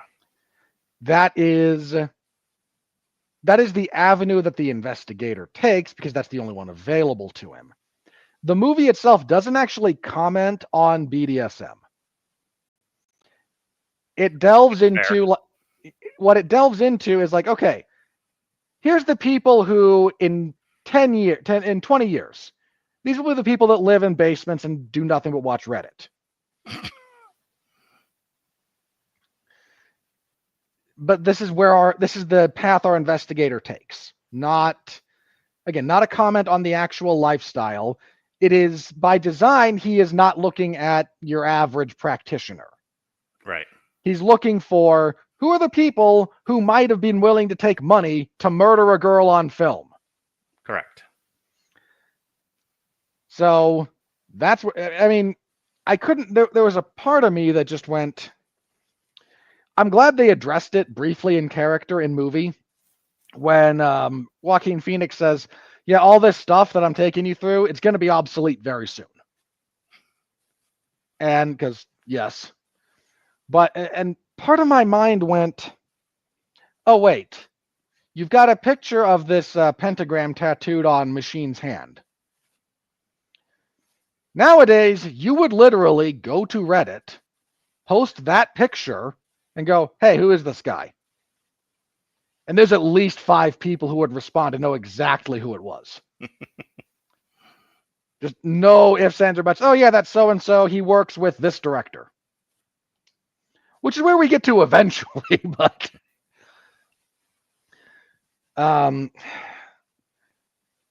So, yeah, and then, again, you got Peter Stormare as this... I want to know who Peter Stormare modeled that that character after. I told you, he's doing young Grimer Wormtongue. No, because those movies don't exist. I mean, imagine for a minute you're casting for this. So Peter Stormare comes in and is asked, like, okay, then he's doing Ming the Merciless from Flash Gordon. No. Hang on. I don't mean a character on film. Okay. I mean, Joel Schumacher goes to him and says, okay, Peter Stormare, you're a good actor. Thank you very much, sir. You've worked for directors like this guy. And Peter Stormare goes, yes, I have. And he goes, channel one of them. I want to know who in Peter Stormare's head. He's like, okay, here's who I'm doing for this. Yeah. Because I want to say like Lars von Trier, but I don't think he has a career at this point. So other than the thematic and aesthetic stuff going on in this movie, Nicolas Cage is really good. This is before Nicolas Cage becomes silly Nicolas Cage.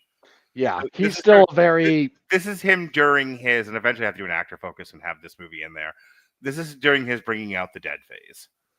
There was a period of Nicolas Cage's career where he was in awesome movies that weren't silly. That's his bringing... And it's like he's doing two kinds of movies at the same time and being awesome in all of them.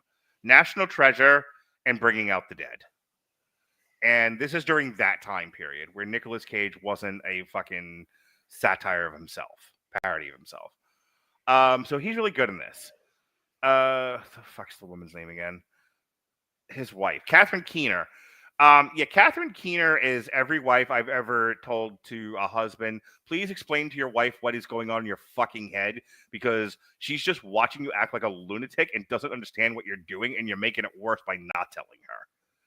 And Catherine Keener, like, plays that wife really, really well.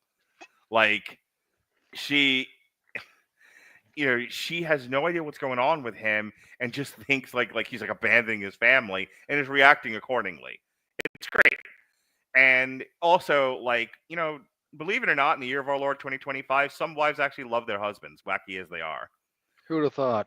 And when Nicolas Cage, after everything that he's put her through no fault of his own, he took a gig, and the gig required secrecy. And also, why would you tell your wife about any of this stuff unless your therapist tells you, yes, tell your wife, because in the absence of you telling her, she will imagine worse stuff. Hard to imagine worse stuff than what he was looking at and going through in this one, but there's a way to handle it. Is all. I agree. I completely agree. Like, again, there's a way to, if you happen to find yourself in the real world in this kind of situation, there's ways to handle that if you're this character in this movie. So, but then when he collapses in her lap, she doesn't. Look, some wives in the year of our Lord 2025, in the next, if at the extended part of that scene, shove his head to the floor. But in this movie, he actually... And if it's a Neil Druckmann project, he comes back to an empty house. Sorry. Yeah. That's not bitterness on my end. So anyway. But no, she pats his head and she holds him and he's crying, save me, and all of that. It's an interesting ending. And then they get there's a couple of things at play here. And again, this is Schumacher not having quite his reach exceeds his grasp in this movie a lot. Mm-hmm. I want to say this really quick, and then it's probably the last thing I'm going to say, because we're almost at 2 hours. Early movie dealing with a current problem in terms of trafficking and how we get from homes that feel unsafe for young women feeling like they're making good decisions for themselves, not decisions that you may think are good, but they feel like they're doing the right thing. And in some cases, 1 in 100, it actually works out just fine. You're lucky if it's 1 in 100, if your plan is move to Los Angeles and become a movie star. Well, I was thinking more about... So there's a lot of research right now about girls that go into OF. That's more of what I was thinking about. Oh, yeah. Don't do that. It's a mistake. It's just a mistake 9 times out of 10. Ask your Uncle Robert, kids. Thanks, Uncle Robert. But the point is, the subplot about, like, here's a girl who doesn't feel safe at home and decides to act out and then go out and enter this world, and at the end of it, young Norman Reedus, by the way, is the guy she's attached to, and then ends up over her head and victimized and then dead. I bring it up because we're struggling with this now. Mm-hmm. the amount of stories out there about girls innocently enough taking their trauma and trying to empower themselves with it only to be victimized far worse than they ever would have. That And system you is know, not. You don't get to empower yourself via that system. All you do is even the most successful girls will tell you stories about like bad things that have happened to them despite the many riches they may have acquired. Like to the it's not extent that not a pretty life. no. I think who was it was not Pamela Anderson. It was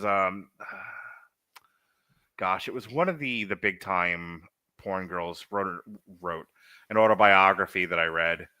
It wasn't Anna Nicole Smith. I'll think of it in a second. But Hang on, how big time, and what did she go on to do after? she's probably the most well, besides Tracy Lords, probably the most well known porn actress of the 90s. Jenna Jameson? That's the one. So Jenna Jameson Who wrote. I only know because she married Tito Ortiz for a period of time. Oh, they're not married anymore? Well, if Jenna Jameson and Tito Ortiz can't make it work, is there any hope for the rest of us? You know what? Probably not. If Tito Ortiz with his Swiss cheese brain and his word salad can't make it work with Jenna Jameson, Right. Well, love is lost. Anyway, just throw it all. Just burn it all down. she wrote an autobiography, and Jenna Jameson, I would say, is a success story in terms of people who go out and do what she did. Also, book full of horrors, just absolute horrors of things that have happened to her. Happened to her, happened because of just what she does. Like she's talking about being a stripper.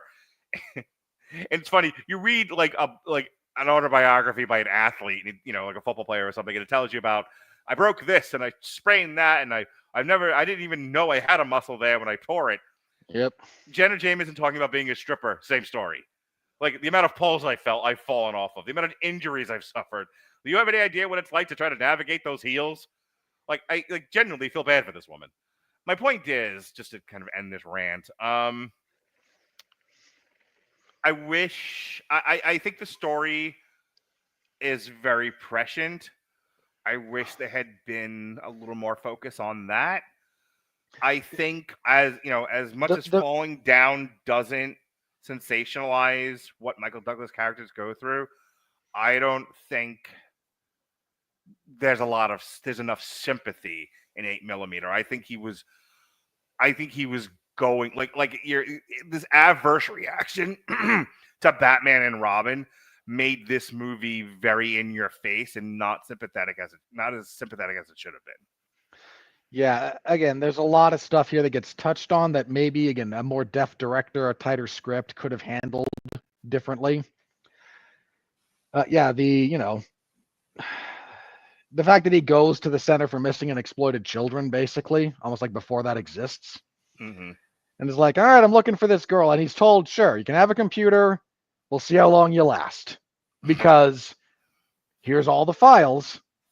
And when you that's one of those abysses that you stare into.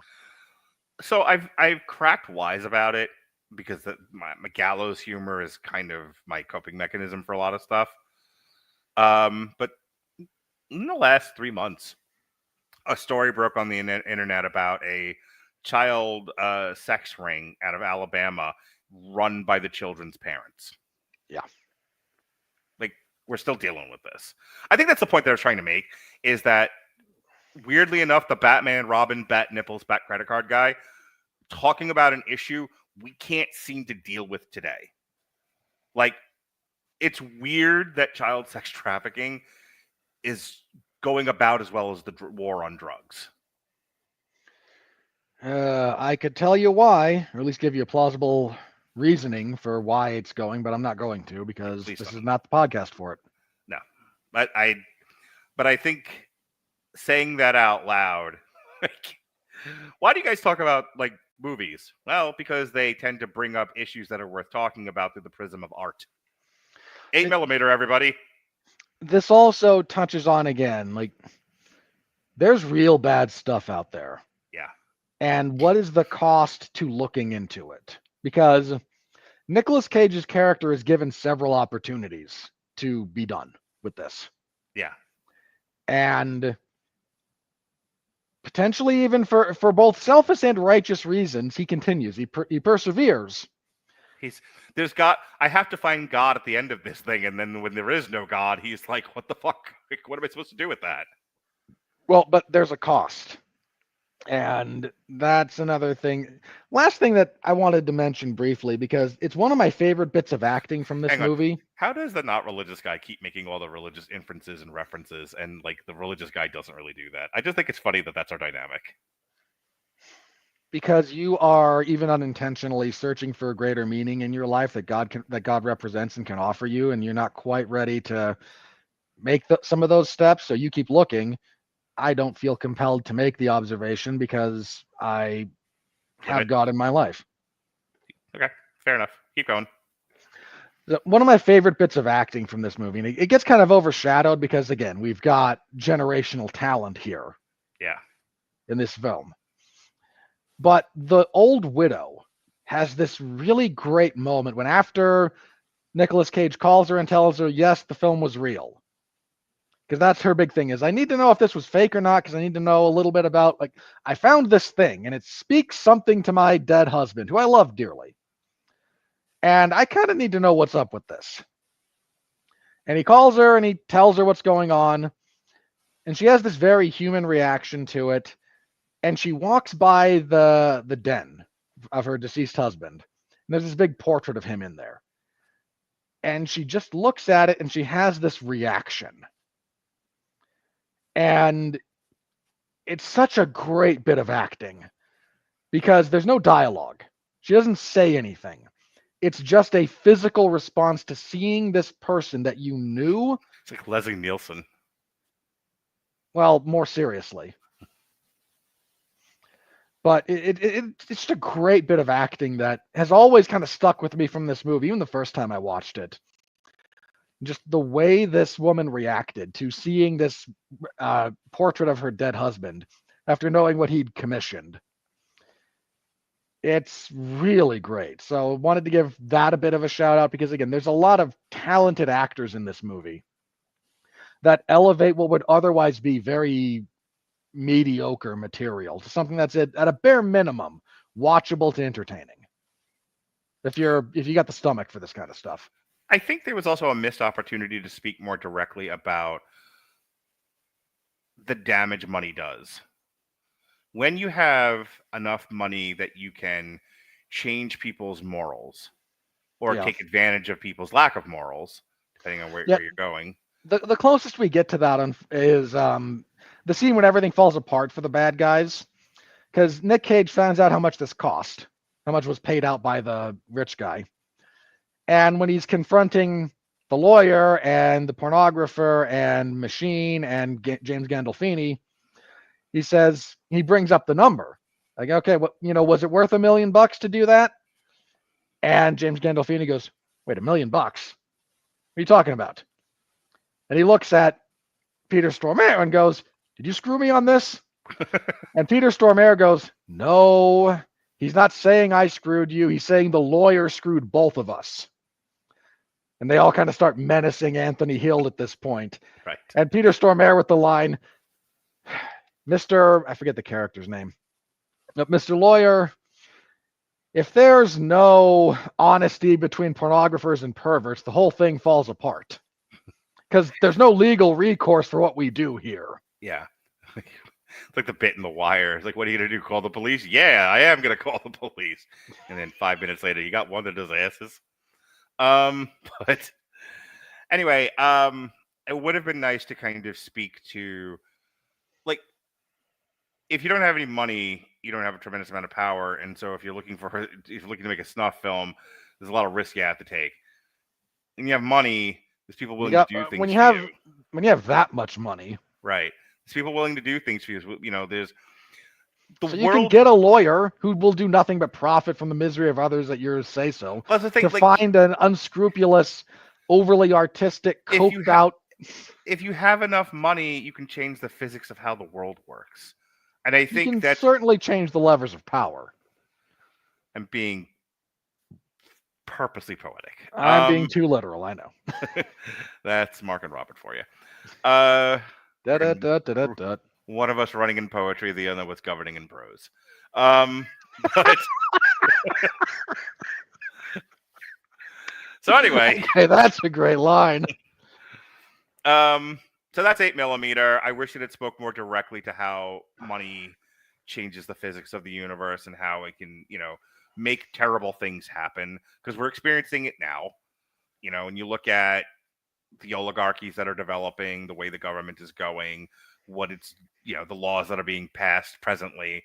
Again, when you have money, everyone knows what the solutions to most of the problems are. But the people with money don't want those solutions. They want solutions that benefit them. And nobody has enough and nobody else has enough power to counteract it. And so here we are. Well, there's a couple of things to that point. One, make these and then we're done. I will. Just kind of to what you had said. Two things with that. One, too many people conflate money with power. They're not the same thing. There's overlap, don't get me wrong, but they are not the same thing. Secondly, if money could solve most of these problems, they would have been solved by now. Unfortunately, I wish it was as simple as money. If it was as simple as money, California wouldn't have a homeless problem.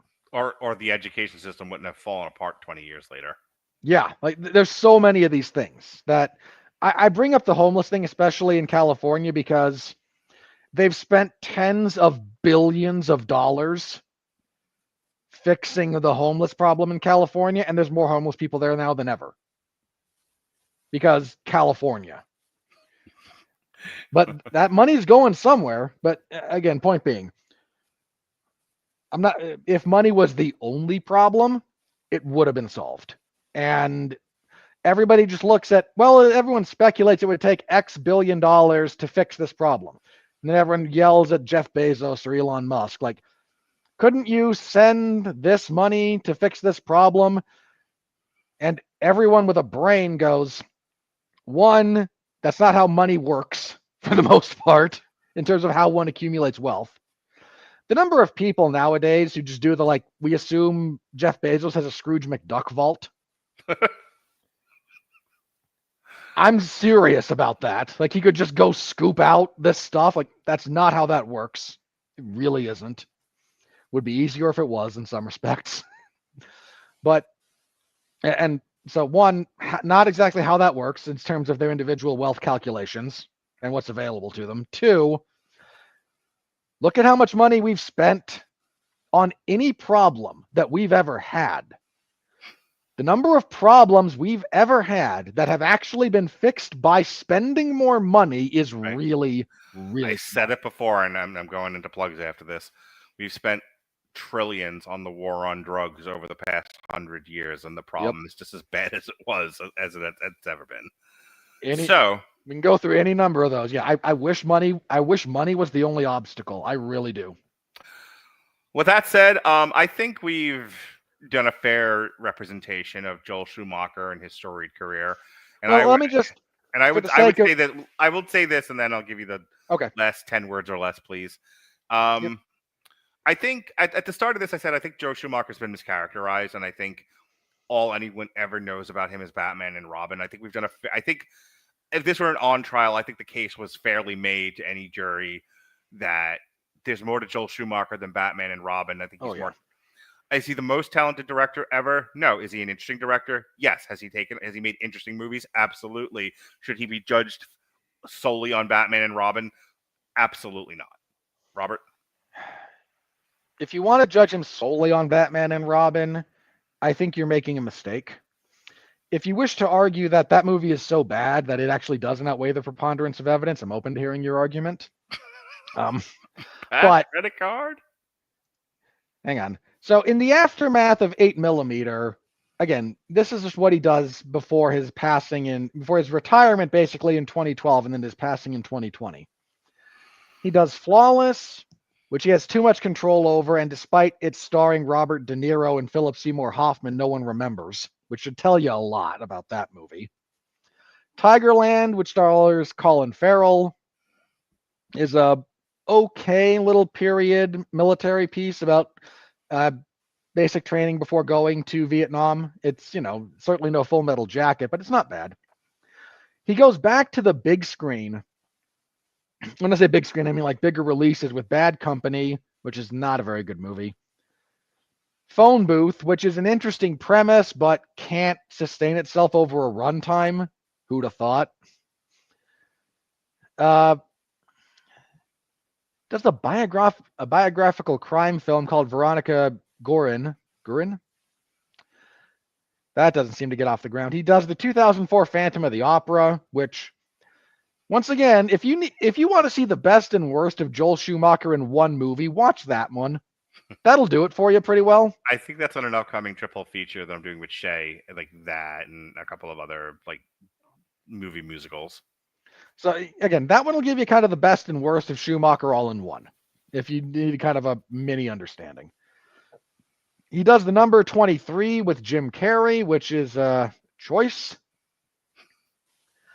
He does a weird little movie called Blood Creek, which features a very young Henry Cavill. That's a weird one. Again, it's a weird movie. And he closes it out a little bit with some weird ones. 12, Trespass, which is Nicolas Cage and Nicole Kidman. It's a bad version of Funny Games, basically. And the last thing he directed doesn't have a wiki entry. It's called Man in the Mirror. Let's see, did he do? He had some producing credits after that. Yeah, again, he basically retires from making movies in front of it as an active part of it in like early 2010s. And yeah, he's complicated, flawed, wildly hard to pin down. I would almost like put him in the category with Spike Lee. I know Spike Lee's not your brand of vodka, but I said as much about Spike Lee that's more appropriate than since I don't drink. Yeah. But I would say like Joel Schumacher, Spike Lee, some of the other directors that we've talked about, it's like, as many grand slams as base hits as strikeouts. And tonally and aesthetically and thematically all over the fucking place. Like Spike Lee, it's like all anyone ever thinks about with Joel Schumacher is Batman and Robin, and all anyone ever thinks about with Spike Lee is Do the Right Thing. It's like, well, he's made a million movies. Like there's more to him than that. Yeah. So yeah, this is fun, and hopefully Mark and I will get to do a little bit more of these, because tracking some of these directors' careers like this I find deeply interesting. Roland Emmerich is on the list. I just don't remember where I put it on the schedule. It was when I had to move. It'll come up when it comes up. Yeah, no, it's on the schedule somewhere, and a lot of stuff I had to kick into next year to move stuff around. But Roland Emmerich is still on the list, and I think another triple. Let me look at this really quick, because there's a couple of triple features I left on the schedule. I just moved them around.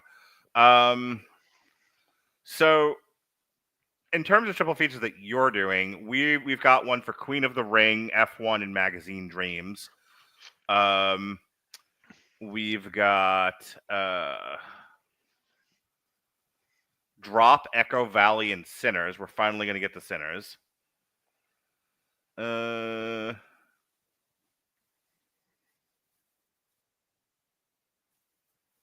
People are not going to be happy with my review of Sinners. I know I threw this one on here for you. I'm fairly certain I threw this one on here for you, or with you in mind. Bad Lieutenant, Copland, and The Duelist. Was that a Harvey Keitel feature that nobody told me about? Yes. Oh, here it is. This is what I was actually looking for. Volcano, Dante's Peak, and The Core. All right. We are a trio of weird disaster movies, because I have a few guilty pleasures in the cinematic genre. Disaster movies are one that I know is a guilty pleasure because most of them aren't very good, but I can enjoy them. I don't know why, but I do. Did I completely delete the Roland Emmerich one? Mm-hmm. You're the schedule master. That was rhetorical, asshole. What was on the rhetoric in my answer? What was the Roland Emmerich one? Which The Day After Tomorrow? That's what it was. The Day. That's one of them. Yeah. I may need to remake this. I somehow deleted it. All right. Well, look, man, you do so much work on the schedule that I shut up and complain not at all about it. It's fair, which I appreciate. That's why you're still here. That's why you're still here. That's why you're still here. All right. Speaking of schedules, so Damn You Hollywood returns to its usual time next Monday, Labor Day, as a matter of fact. We work on Labor Day. That's how hard we work. Hardest working men in podcasts. We'll be doing the new Toxic Avenger movie. And then in September, see you in we got, like I said, we got that Queen of the Ring, F1, and Magazine Dreams. It's kind of a movie catch up that I wanted to do. Yeah, a little bit of a grab bag there. So hopefully all of those will be available on yeah, it should be digitally somewhere. And then at the end of September, we're back with a regular Damn You Hollywood. We're looking at the new Jordan Peele sports-oriented horror movie, Him. And then I can't wait for the villain to be the rich white billionaire owner of the team. And then, I think one of the first of the Oscar contender Damn You Hollywoods we're doing this year, One Battle After Another. Which, by the way, I feel like by the end of September last year, we had already done some fair amount of contenders for Best Picture, like Dune, for example. I don't think anything that's come out this year is a contender so far that we've looked at. As you mentioned it, the closer we get to this, the more I'm like, man, what's even been like released that feels like it falls into that category. Yeah, I don't know. Like, in a month or two, I'll start like looking around for stuff because that's about when things will come out. You figure Wicked 2, but that won't come out till November. That'll get a pity nomination. Like, that's not actually going to be the best movie of the year. Yeah, no. But like One Battle After Another is the only one I can think of. So I'll be curious to see what's getting Oscar you know buzz. what's going to happen. Like, they're actually going to have the list, and we're going to have seen one, and we're going to have heard of maybe four, and it's going to be six of the weirdest. It's going to end up being One Battle After Another, and then 9 others that we didn't see or talk about. Probably. So we'll have some fun doing that catch up. Be a lot of triple features in our future that I have to scramble to find places on the schedule. Anyway, and scramble to find the movies. Yeah, really. A lot of that. What was it? The black one that like it was like on Amazon like that day that drove me up the fucking wall. Oh, I can't remember what one it was, but I remember you being mad about that. Yeah, it waited forever, and then a couple of these I had to like go like in the middle of the night to go to the theater. Like, I'm done with working BetterHelp, and I like run to the theater to go catch a 10:00 showing of a movie in Portuguese. Ugh. Anyway, yeah. Wednesday night, the cinematic experience of 2025, ladies and gentlemen. Wednesday, myself and Harry Broadhurst will be doing another Indie-Siders. We will tell you everything that was good, bad, and yikes about Forbidden Door. But really I can tell you the good, bad, and yikes of Forbidden Door. I watched it as well, Robert. But we're also going to talk about Game Changer Wrestling versus Juggalo Championship Wrestling, the 2-day war, or as I like to call it, the last time I'm watching 2 nights of indie fucking wrestling, Harry Broadhurst. Is that the card that featured Rampage's kid trying to kill that guy? Maybe. And then Thursday, we're looking at the original 4 Toxic Avenger movies. I showed my kids, without having ever seen it before, the first Toxic Avenger movie. Oh. And my son had a couple of different reactions, one of which is, this is cinema. The other of which is, can I please watch Airplane now? You can't hold the booby thing against me. You made me watch the Toxic Avenger, which has excessive amounts of boobs in it.